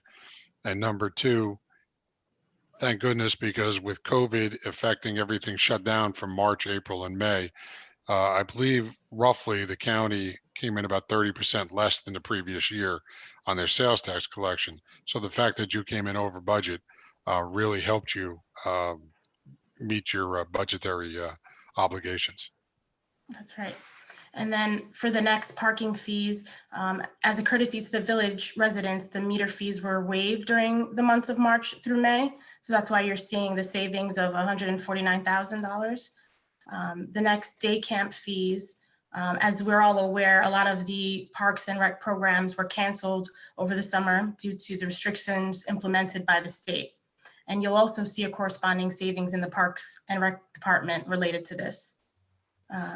With the permit fees savings and the restrictions put on permit fees due to the state limitations placed on construction, you also had a savings. Not a savings, a shortfall. A shortfall. For fines and forfeited bail, the shortfall is related to the court closures during the months of the pandemic. And then similarly with mortgage tax, you came in 35 under the anticipated budget because closings weren't able to take place. Luckily now they're revving back up as people are moving out of the city. I think that's the last one on there. Yeah, mortgage tax is the only one that is not a permanent loss, because I think you've seen since that period of time, your mortgage tax revenue is probably back to where it normally is, especially given the feeling that a lot of people might want to leave New York City and move up to the suburbs again after being kind of cooped up in their apartments. Right. Like the real estate activity in Westchester is really booming. Correct. Chris, do you want to move to the 5-year major revenues? This really is here for your information. We put it here to give you a perspective of those major revenues I discussed over the course of 5 years. There was no real significant trends when Colleen put this together. I think, for you, most importantly, you look at your property tax line and you can see over the course of 5 years that you've really done a good job of maintaining minimal tax increases. And your sales tax, when I first started presenting to boards, was recovering from the recession. You're barely back to the prior year's levels. Now you can see your the sales tax kind of growing at the pace that it used to be up until this year, unfortunately. Okay, Chris, can you move to there you go. The next slide is your major expenditures that we have listed, which is the major expenditures in general are even more difficult to capture because your budget contains many various departments and lines. So again, we tried to capture the biggest ones below. The first is the police, and the variance you see there between the actual numbers and the budget is due to a vacant position in the police department. And in addition, there were also some patrol cars that were budgeted for in 2020 that didn't end up, those purchases didn't happen until 2021. For the transportation variance that you're seeing, there was unspent CHIPS money. And there was also some savings in seasonal labor and overtime. This Parks and Recreations Program variance that you're seeing here, as I mentioned before, in the revenue section, yeah, there's some expenses that weren't incurred to the tune of 112,000. Moving along to the bottom of the list, you'll see that there was some savings, some money in FICA and Social Security, primarily due to some vacancies and overtime that wasn't spent. And then finally, towards the end, on the bottom of this list, you have your hospital, medical, and dental insurance. Those rates that came in January were actually slightly lower than anticipated. So you can see that overall in those, about 10 areas that we highlighted, that you saved almost $2 million when compared to budget. I mean, as I said, this is a very unique year. Most years you would have spent most of that money because your programs were running full speed ahead and, you're taking care of the residents, but with everybody kind of sequestered, you did incur some savings and a lot of salaries and overtime beginning around March. And that generated the savings on the workers' comp benefits, Social Security, areas like that. So there was a ripple effect based on the salaries through the fringe benefit categories. And a lot of those are in that other expense line. Like we said, we tried to capture the major ones so that, but you have so many lines in your budget to pick them all out, it'd be a little difficult. And again, Colleen put a 5-year trend together for you, just to show you, maybe just for budgetary purposes, it gives you an idea of where your expenses are trending. You can see on your police line, again, one of your biggest lines, really done a good job of maintaining a very steady expense line. Some communities see this rise by double digits during the course of the year. You're up 7.4 million to 7.7 over 4 years. So that's only a $300,000 increase. You're talking 5% over 5 years, 1% a year on average. So you've done a good job of maintaining that cost. The big one we used to talk about for years was the state retirement system. Again, after the crash of the stock market and the long recession that we went through, the state retirement system was going up double digits every year. And now you can see it's actually declining a little bit, not only the rates, but also, again, based on your savings of the salaries that you had. So again, it's just in there for informational purposes, so you can see some of your own trend analysis. The most important area that you have is your fund balance. And this is a snapshot of your fund balance. Let me make it a little smaller. And you can see that back in 2016, your total fund balance was about 10.7 million. And over the last few years, you've grown it up to about 14.27 million. So you've done a good job. You've utilized the fund balance to maintain a reduction in your taxes.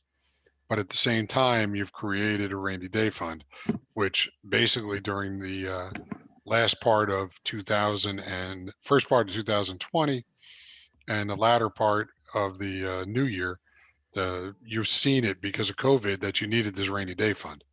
I mean, you had to dip into it for $260,000 just to, purchase necessary supplies and to cover expenses. If you didn't have this reserve there, you might have not been able to address your needs as fast as you did. So if we look at 2020, you can see that the first category you use is restricted fund balance.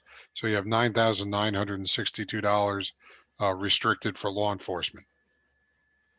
Under committed, the board has put away $335,000 for capital projects. So in order to maybe address some capital needs without having to issue bonds, you have $335,000 put away. In the assigned category, the first is purchases on order, also known as encumbrances. As I said, those are purchase orders processed near the end of the year where they didn't come in on time, so your fund balance is segregated to pay that prior year expense. There's 629, and 600,000 was used to balance the next year's budget. So your unassigned fund balance is about 12.69 million, and that's roughly 33% of your ensuing year's budget. And your overall fund balance is about 38%. So you have a very good fund balance for a village. A lot of people will ask me what is an adequate fund balance, and the answer is it depends on the village's needs. As I always say, the municipalities in Lower Westchester, again, in my opinion, always need a little more fund balance because you have older infrastructure. And we all know that when a water main breaks or a sewer main line leaks, the expense of opening it up can run easily into six figures. And by having these reserves put away and being prudent, you have money to address those needs.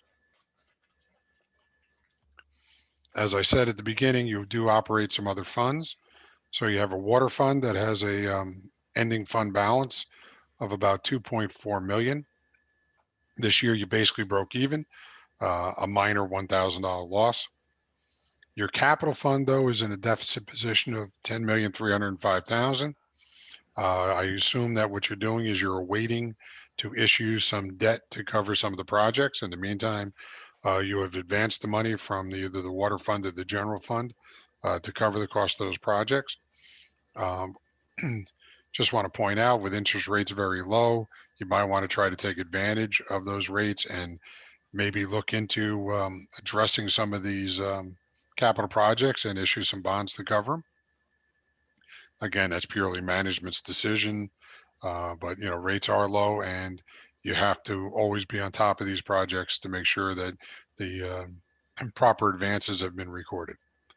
Your sewer fund has 335,000. You can see that it had a minor surplus this year.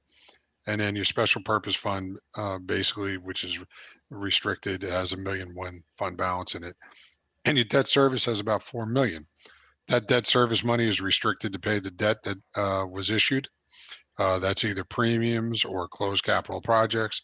So when you're doing your budget, you should look at that fund balance, and you might be able to utilize some of it again to keep your taxes at a reasonable level by paying down the debt that generated that surplus. That's the only way you can use that money. So you ought to look at your schedule and see what's available for use.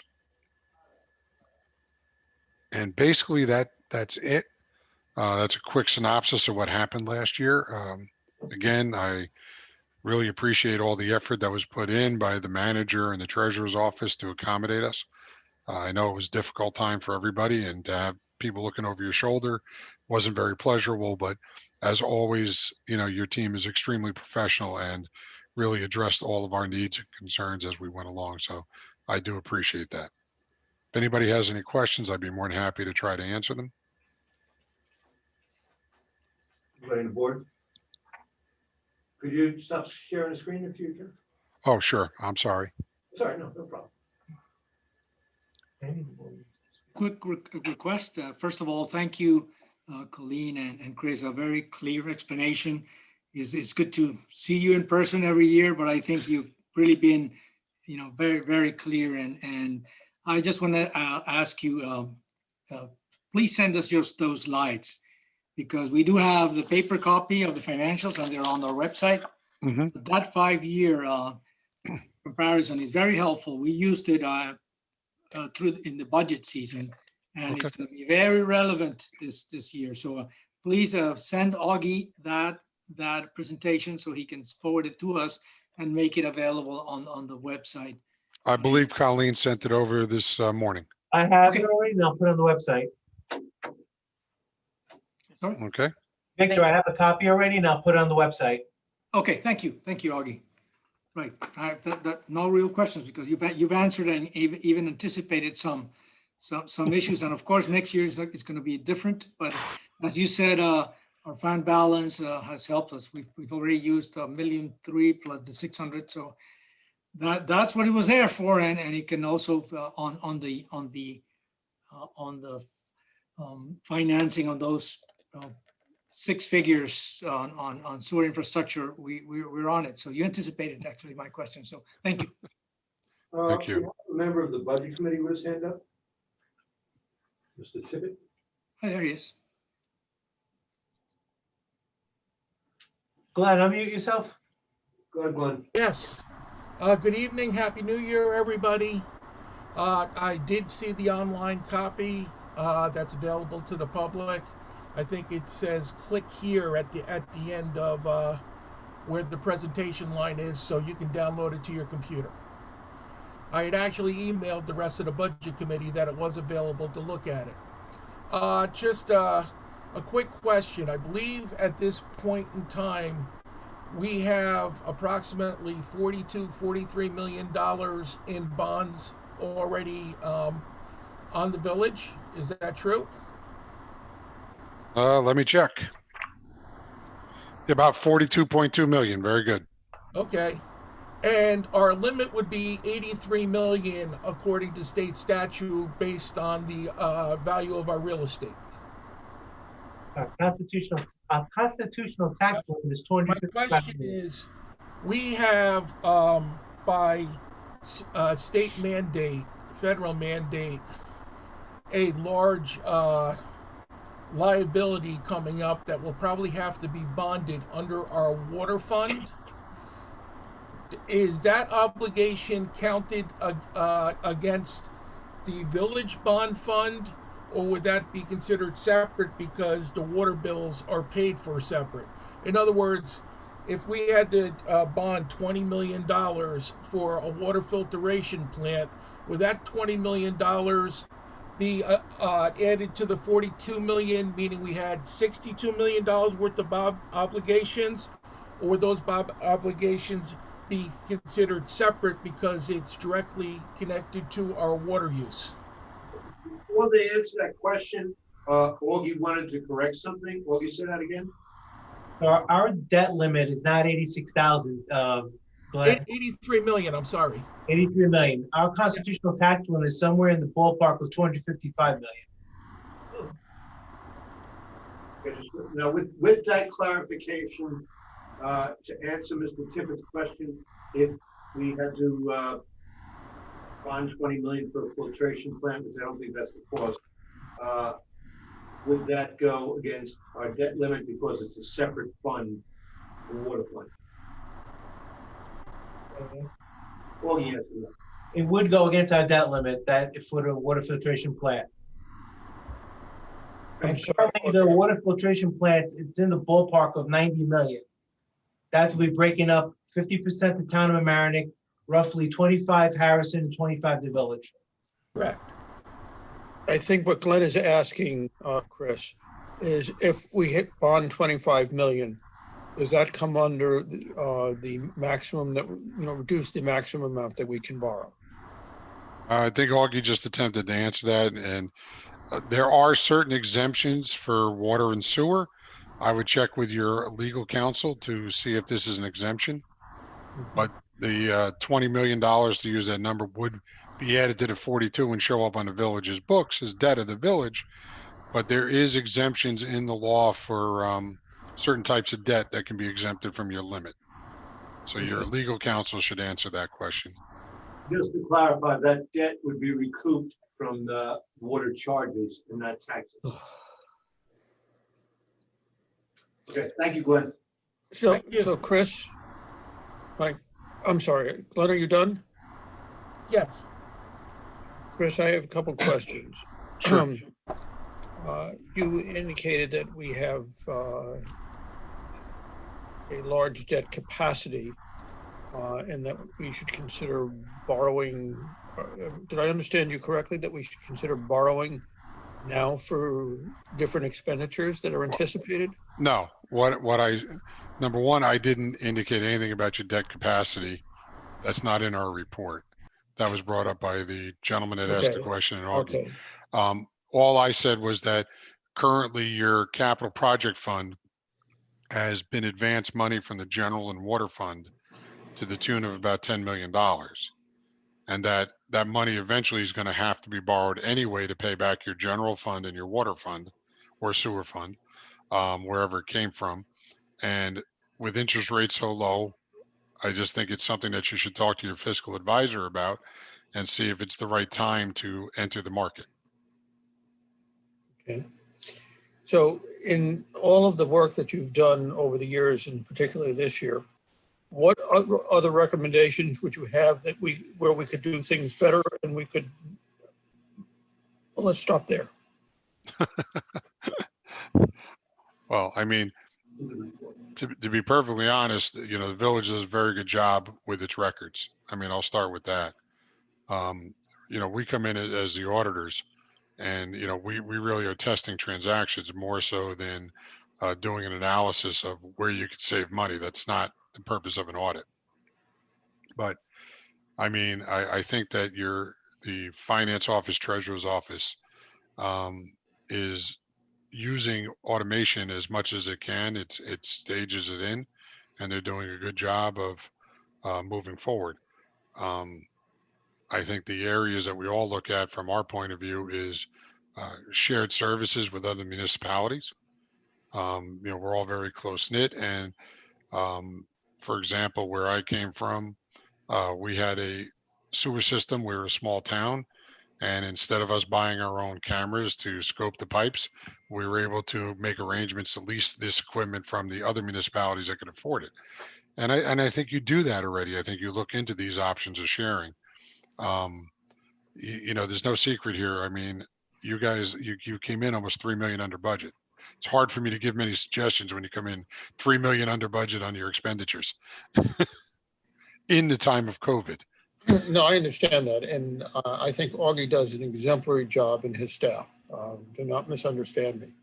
But no matter how good any of us are, there are always things that we can improve on. And my question is, are there things? I think the area that we see most for all municipalities is in the area of the deposits. In other words, people give road opening deposits, bid deposits, project deposits, and a lot of times they don't reclaim those monies and they start to add up in your trust and agency fund. We would like to see those things reviewed, because a lot of times that money can come back to the village as revenue if the people aren't going to claim it after a certain period of time. I don't think it's a real issue with the village of Mamaroneck, but that's always an area that we see where, it's small ticket items that add up to a lot. So we always like to see a little more work done on the deposits that are held by municipalities. I have one where we did the audit. They almost had $2 million in these deposits that they could pull in. So, I mean, that's a significant amount of money that the village was able to generate from these old deposits that people forfeited. So I think that when you look at your in your court system, you have parking tickets. I think you have your deposits that you take in on bids and capital projects and items like that. That's probably the area you should look at the most. Everything else is fairly automated. Thank you, Chris. Thank you, Colleen. Thank you to clerk treasurer staff for doing a great job, and to the budget officer, Mr. Barbario. And I just want to point out that the village attorney has told me that water debt is not, what did he say? Hold on, I want to misquote him. Debt issued for water supply and distribution is exempt from constitutional debt limits. So just to clarify that. There you go. Thank you. Okay. All right. Again, thank you very much. And if you ever have questions, please feel free to reach out. I'd be more than happy to attend any meeting that you have questions. Thank you. Thank you both very much. Thank you, Ms. Harris. Thank you very much. Great. Okay, now we're going to get to communication to board round one. Does anybody have any burning desire? One Mr. hand. Tippett and Ms. Daria. Let's go to Daria first, because Glenn's had a bite at the apple.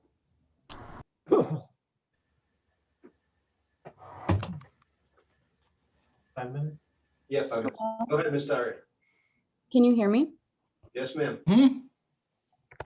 Can you hear me? That was a mixed Yeah. reaction. Yes. Yes. All right, great. Yes.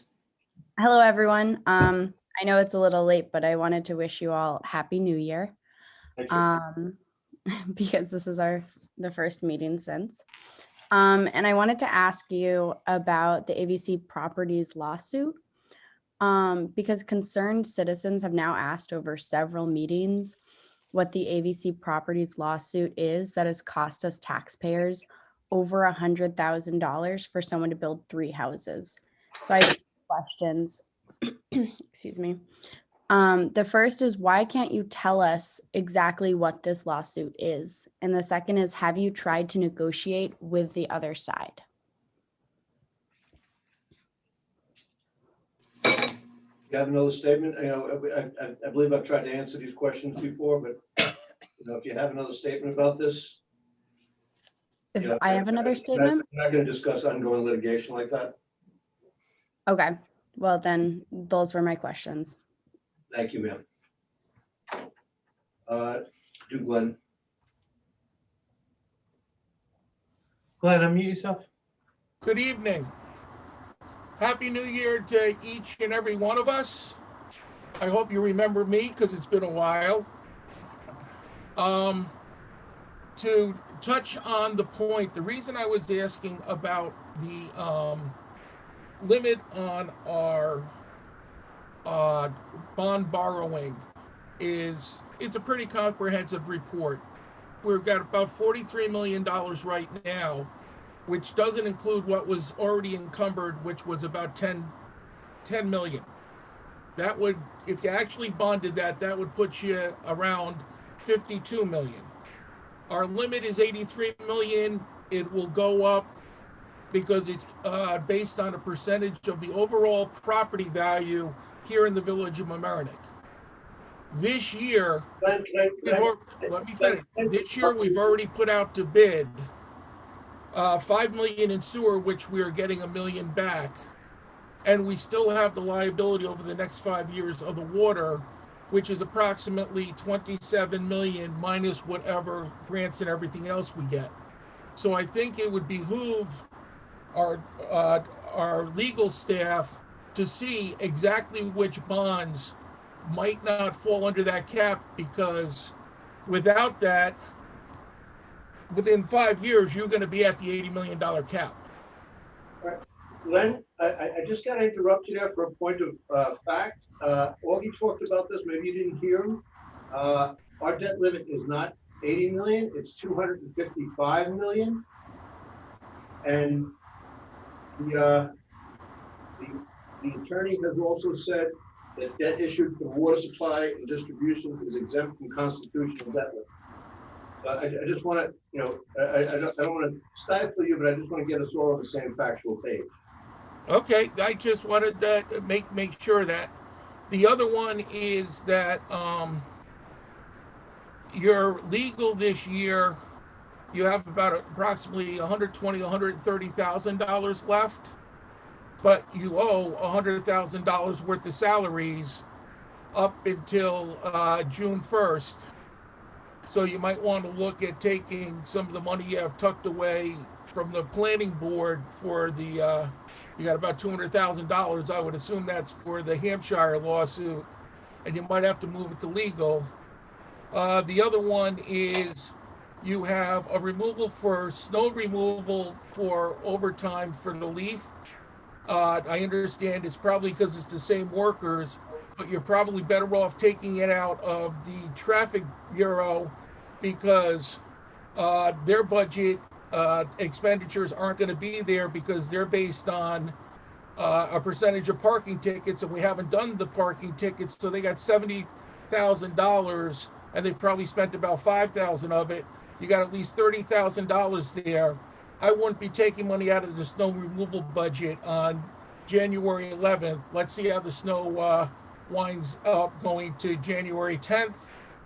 At that point, I wish you well, because I'm going to watch a championship football game. Take care, everybody. Thank you. Mr. Kevin Chan. Kevin, unmute yourself. Hi there, good afternoon, or good evening rather. Thank you for taking me again. My question is about, I actually still have questions about the Article 78 lawsuit by Cindy Goldstein. What I want to know is if the village will be reimbursed by her attorney, because it seems to me that we've paid for him to effectively sue us. And the follow-up question is, why would we pay for someone to sue us? That's what I'd like to know tonight. Okay, I want to clarify this, and Augie will help me with this. We have not paid any bills for the Article 78. Augustino. Sir, I investigated your allegation of the prior meeting and the review of the bill showed that nothing was paid for the plaintiff's attorney. For the Article 78. Article 78. So if nothing was paid, then why is there here on the vendor activity report, why does it say that we paid a professional services rendered Village of Mamaroneck ethics matter for the amount of $33,400? That is check number 115935, voucher number 555-96756. And that's only one payment. Sir? There's a total amount of payments for $143,733.43. Right. That's what I want to know. Those charges are not for the Article 78, as you originally said. Those charges were for the hearing in front of the Ethics Board. That is a situation that is mandated under our code. It's something that I'm going to try to address in the future, how we handle that. But that is about the ethics hearing and not about the Article 78. So you're essentially telling me we did not pay for someone to sue us? That is what you're correct. saying? That is correct. All right. Thank you for your time. Thank you, sir. Ms. Roney. Doreen, unmute yourself.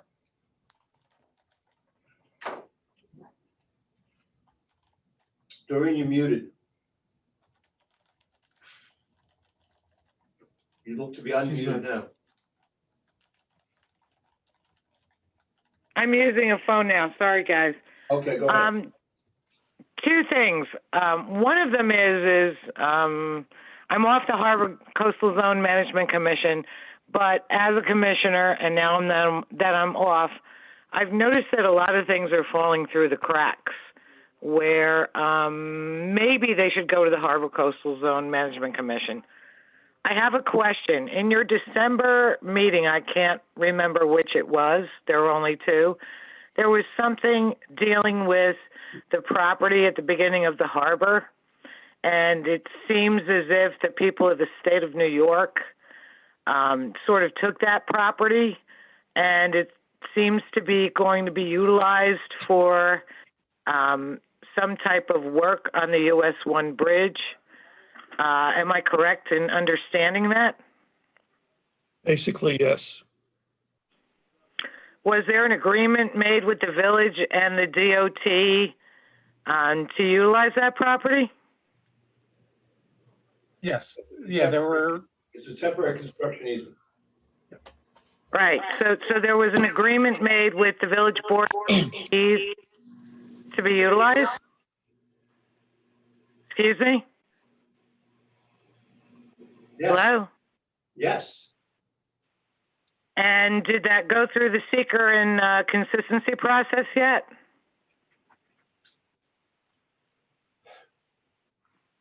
There's a reason why I bring it up. The department, DOT is a state agency. They have not at this point in time gone for a Department of State consistency concurrence, nor have they been in front of the Harbor and Coastal Zone Management Commission. On page 99 of our LWRP, it's explicit that the Board of Trustees is the lead agency to make sure our LWRP is implemented.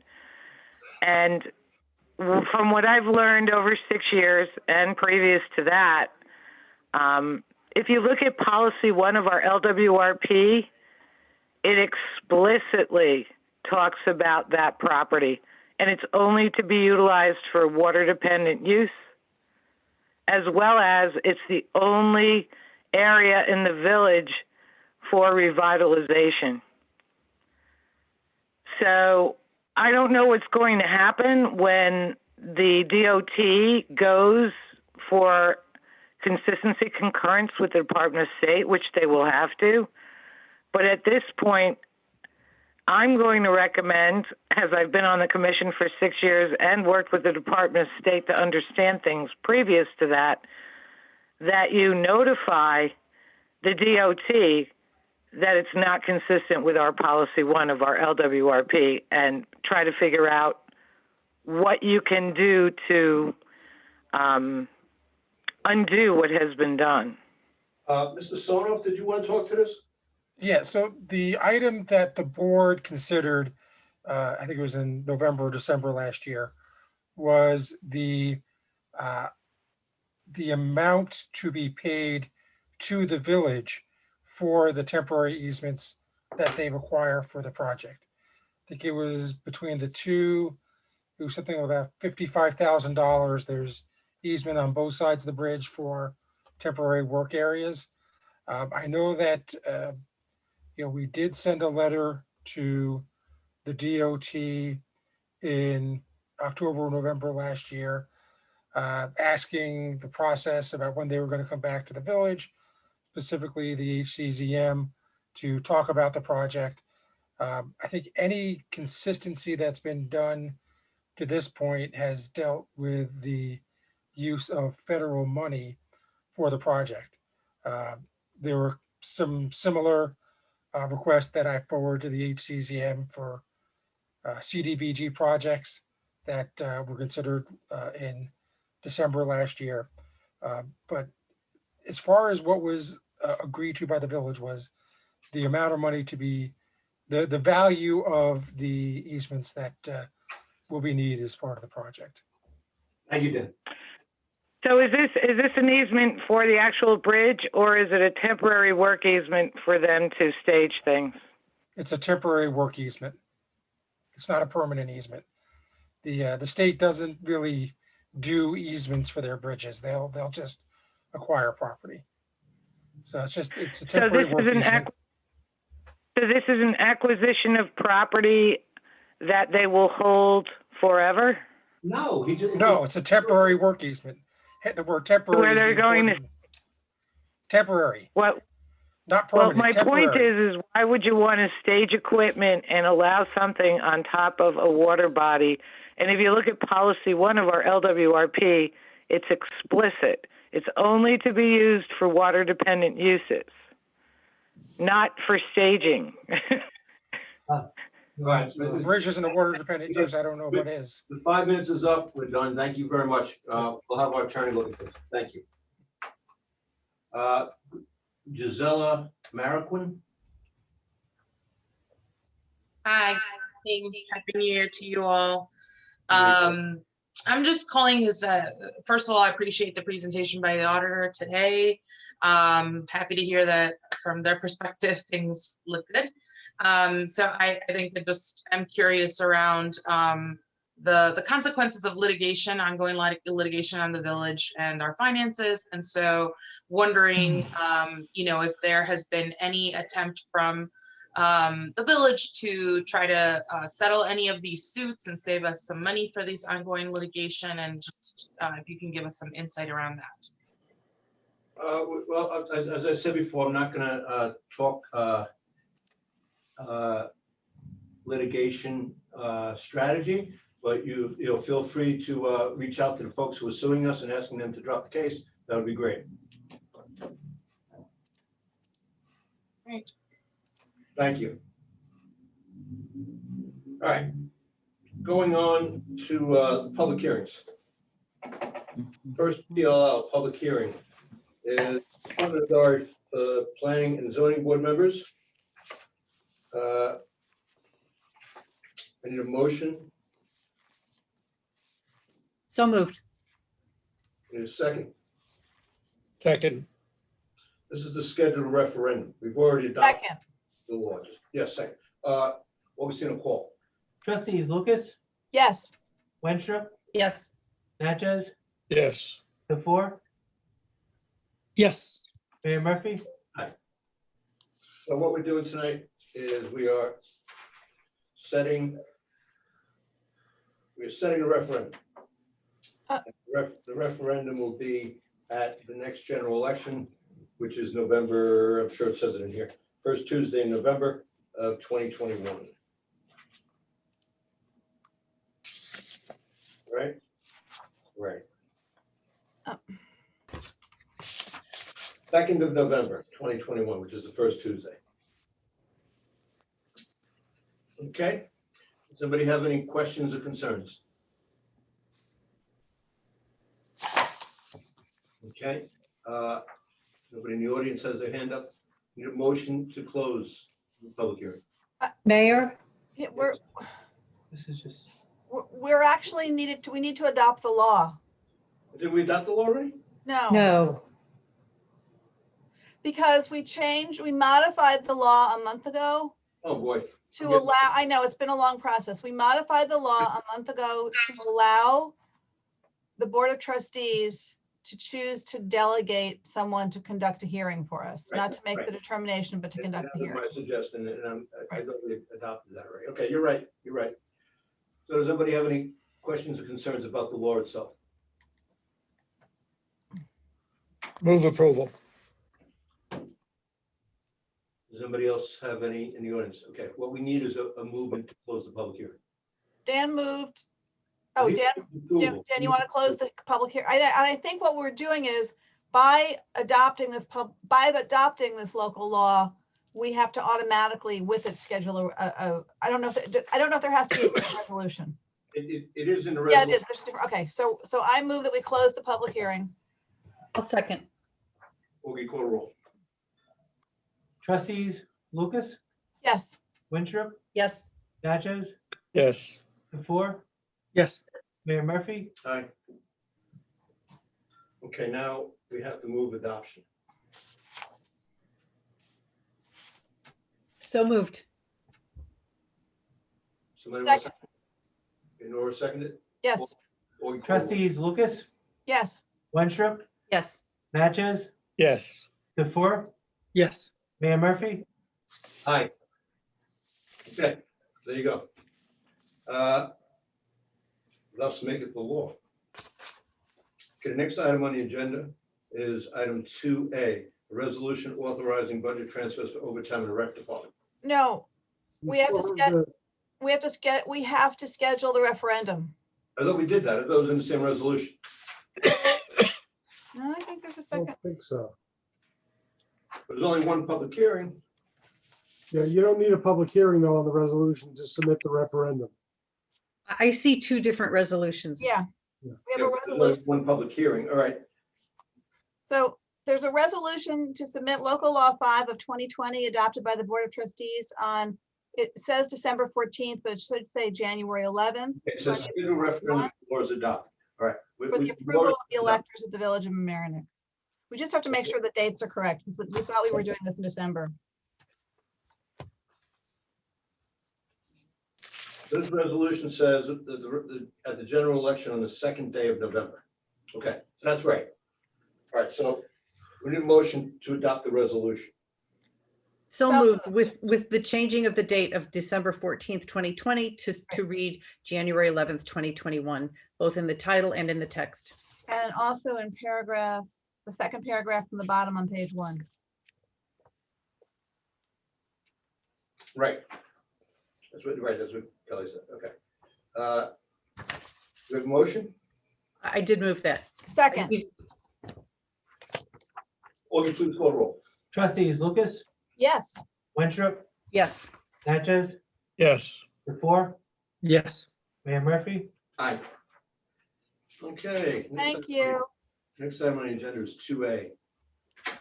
2A is a resolution to transfer fund personnel costs for recreation events.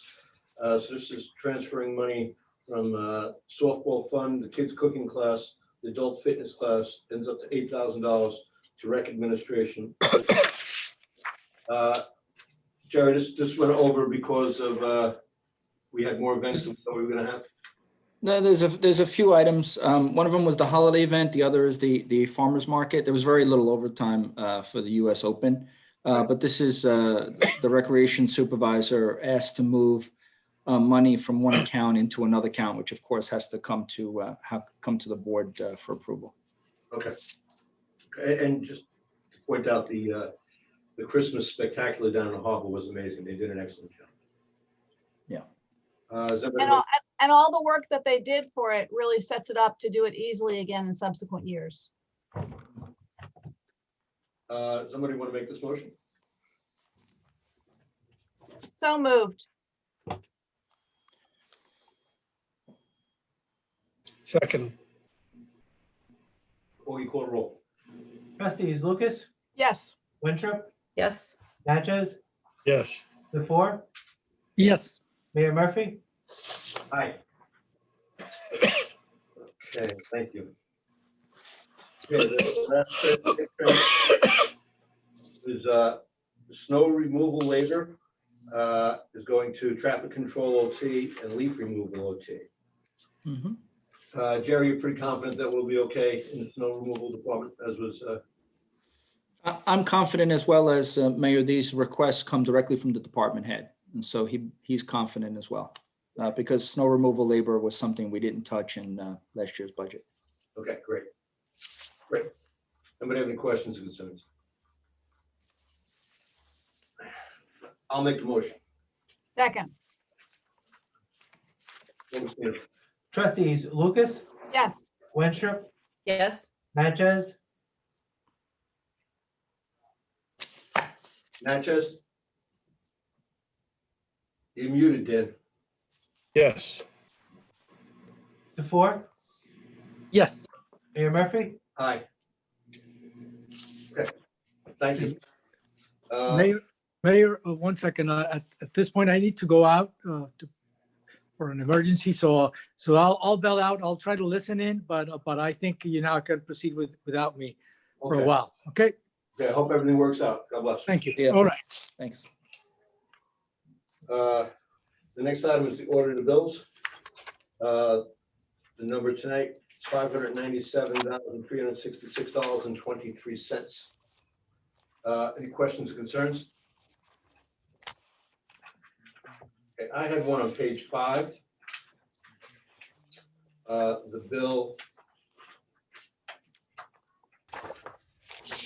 for White, Osterman, and Hannah, the $28,865.39.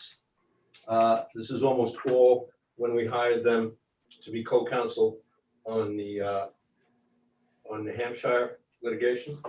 And if you look at the bill itself, and this is something I think we're going to have to watch. Jerry called the firm to question a bill, and they charged us for the time that Jerry was questioning the bill. I don't think that that's a good practice. I don't think we should be, it's $106. I'm not going to hold up the bill for that tonight, but this is a bad practice. It's almost, it's almost punitive. If you question a bill, we're going to charge you for it, so don't bother questioning the bill. Is that even ethical, Bob? I don't know that it's unethical. It's not something our firm does, but I don't know that it's unethical. Well, I've never heard of this. it's unfriendly. I'll tell you that. And I think if that's going to be the way they operate, we're going to have to keep a close eye on this bill. Jerry, when you talked to them about the bill, did you question this later after that when you got the bill? No, if I call them to question this, they're going to charge me again. So I won't call them to question it. But I didn't know that they were going to charge me for questioning a bill. This was when Victor and I looked at it last time. Yeah. And there were some issues with the bill. I called them up and, we had to work out the problem. We did work out the problem.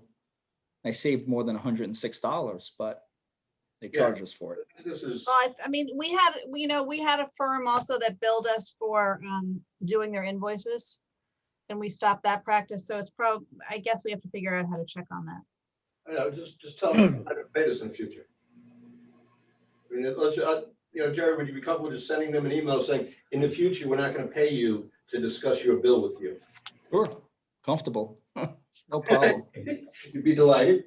I don't think that's a practice that we should get into.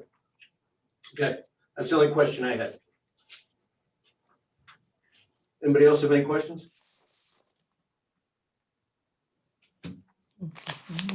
Anybody want to? You want to do bills?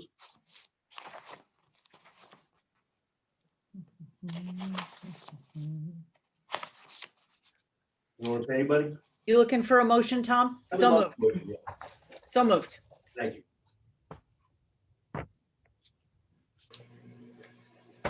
Do I want a second? Second, Augustino?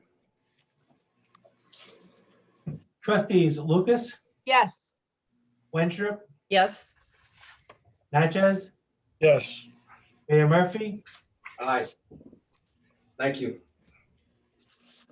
There's no old business, new business resolution authorizing execution of volunteer firefighter cancer benefit program. Jerry, why don't you explain what this is? And this is something that we do for our hardworking volunteer firemen. Mayor, in the past, the state law had very strict guidelines regarding which firefighters would be eligible for the cancer benefit, much to the credit of Chief Barney and with the assistance of Mr. Sarnoff. We came to realize that approximately 75% with the new law change at the state level now is authorized to have this coverage. This coverage is a cancer benefit at our level. I believe it's $50,000 for the insurance policy. And so we only budgeted a certain amount because we thought we were going to have a handful or a couple of handfuls of firefighters that were eligible. But in fact, because of the law change, and then we found out about it through Chief Barney and Chief Barney's phone calls, we are able to cover many, many more firefighters, which is a good thing for the village.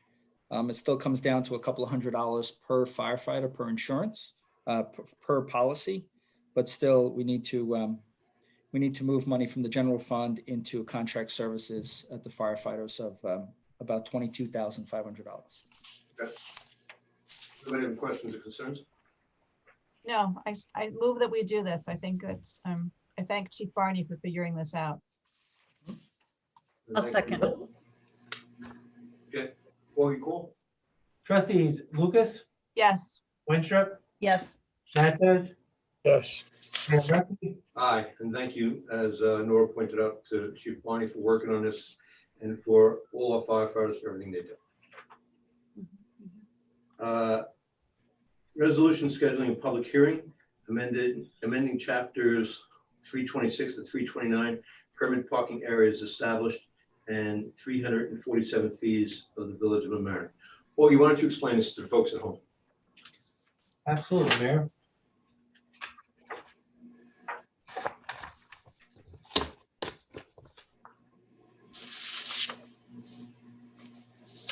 I'm not familiar with this, Mayor. Yeah, look at this. I think article chapter 2 is probably, This is just a feed for the, no. This is, Would you like for me to, Mayor? Ally, yes, yes. please explain this. Yeah, this is to change our permit parking stickers going from 10 down to 3 stickers. We are going to be doing away with RP stickers, regatta parking, CV stickers, continental view, and making everything a GP sticker. And it will be for a 24-hour a day, 7-day a week sticker. You will no longer be able to purchase just an overnight or just a daytime. Everything will be for 24 hours a day. So that's the first part of the law change. And then the second part, the fees, is changing the current cost of the stickers. And the railroads are going up $100 a year, the non-resident railroads. We had going up $100 a year. I believe Trustee Natchez wants to change that. The general parking is going from $550 a year to $625, and that will be for all other parking lots. It will be $625 a year for 24-hour a day, 7-day a week parking.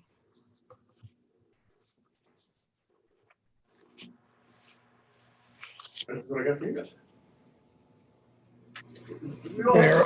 Resolution? Before we make the resolution, I'd like to change the, And I'm not sure I have the right resolution, so just hold on 1 second. Can I show you mine? Yeah, show me it. Hold on a second. Let me mask up.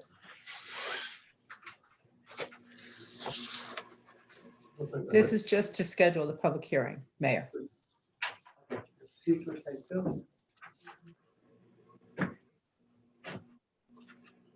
Okay, so this is just to schedule a public hearing. I didn't have it today Correct, to make those changes. to make those changes. And so we will then make the changes to we could propose the changes to the fees tonight, and then we would still have to approve them at the next meeting, right?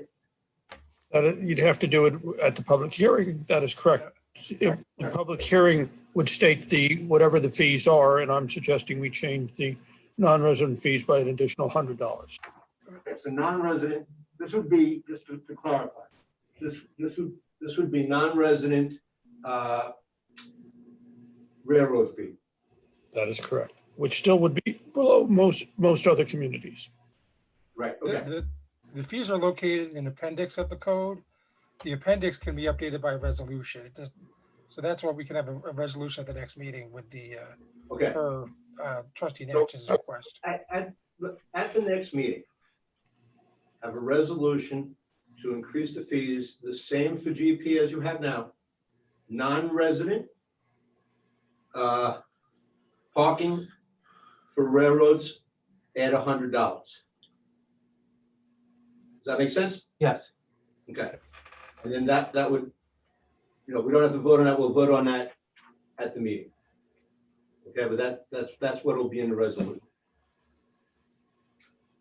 So we need to schedule a public hearing on this law for January 25th, 2021. That's what the resolution I have in my hand says. Is everybody fine with that? That's what we have to do. As long as what's in the notice in the backup will show the increase, I have no problem. Okay, that's what we can talk about, yes. I think I need a motion. if we could have the schedule as part of the backup, that would probably be more clear. Okay. For 2 weeks from now. Or whatever, 4 weeks from now. 2 weeks from now. I need a motion to schedule a public hearing. So moved. Second, Augustino. Trustees Lucas, Yes. Winstrup, yes. Natchez, Yes. Mayor Murphy. Aye. Okay, resolution confirming appointment of clerk treasurer. I appointed Mr. Fusco as clerk treasurer at the organizational meeting. I did not know at that time that it also needed to be affirmed by a vote of the Board of Trustees. So I need a motion to who moved? So, I thank Victor for figuring this out, and absolutely, I move to appoint Augie as clerk treasurer. Strongly, happily second. Augie call. Trustees Lucas, Yes, please. Winstrup, Yes, with thanks. Natchez, Yes. Mayor Murphy. I'm going to vote yes, but I just want to point out that since the board already has a hand in appointing the clerk treasurer when we go and talk about the change to the law in the future. But thank you, and I vote happily yes. Thank you. Thank you. So, Augie, buy that car.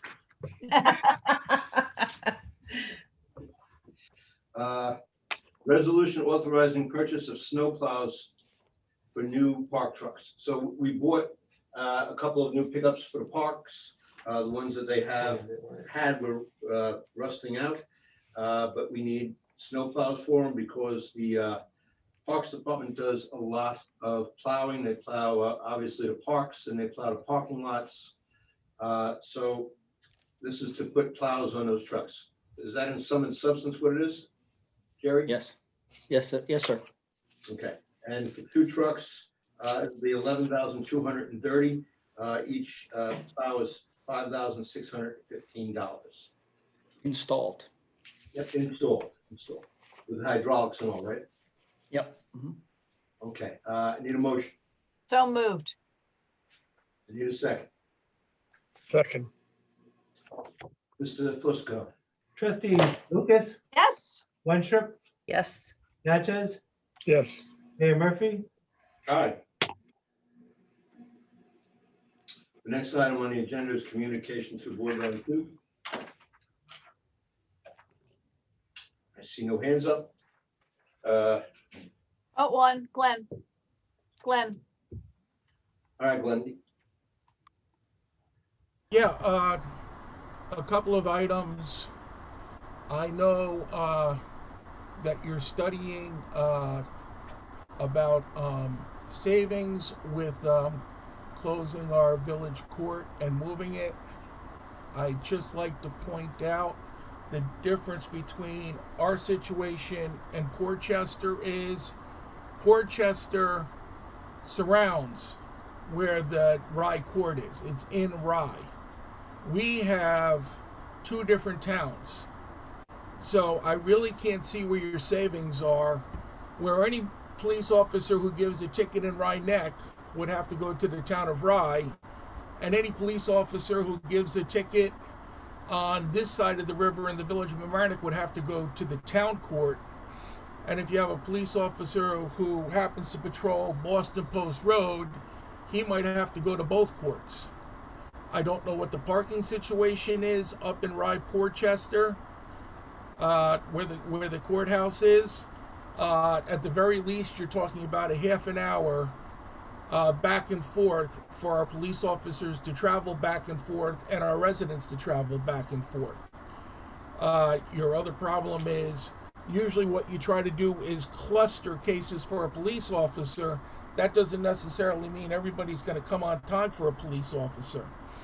Here, if a police officer has his hearings clustered, he can go to 4 hearings. If somebody's late, they can just call him back in off of patrol. He's back in the courthouse in 5 minutes.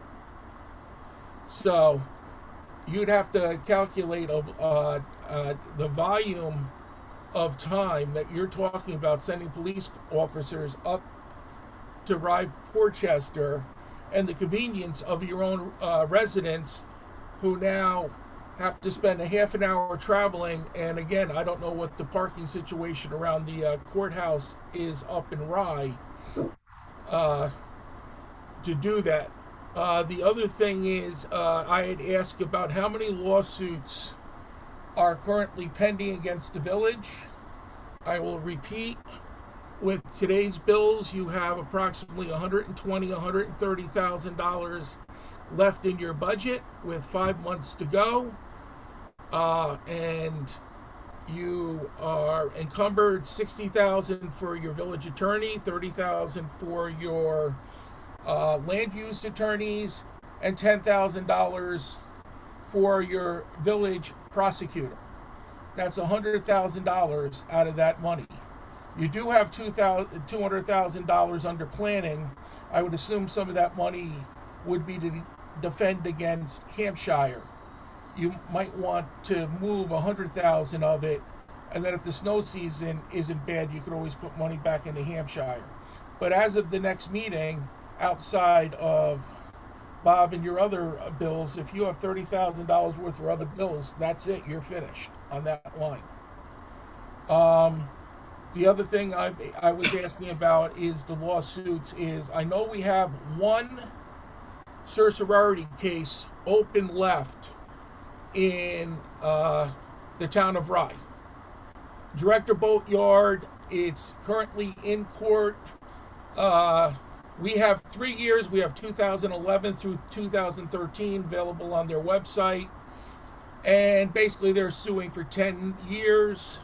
And that's a $200,000 liability. In all, we have $400,000 worth of liabilities with the town of Rye that have court dates set.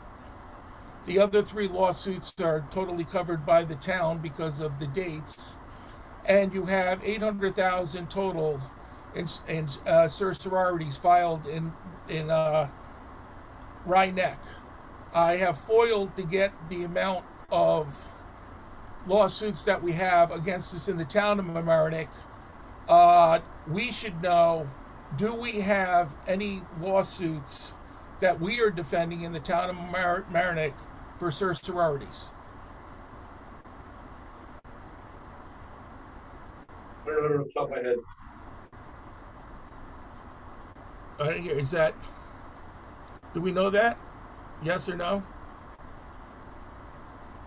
Bob, do we have an answer? Jerry? As you know, I don't handle the tax certiorari, so I can't tell you off the top of my head what we have pending in the town of Mamaroneck. The only thing that would be pending anyway is things before, The only certiorarities The only we thing have we have outstanding pending would be is from before 2011 to 2013. And are we currently paying, for any lawyers in the town of Mamaroneck to defend ourselves for those 3 years in any certiorarities? we don't have that information in front of us, and the time is done. Thank you. Okay. Okay. Update from the village manager? Mayor, nothing at this time. Update from the clerk treasurer? Mail, file for the record is the Mamaroneck Library budget and trustee election results. Budget passed, I'm sure. Yes. But light turnout, It always is. Report from the village attorney?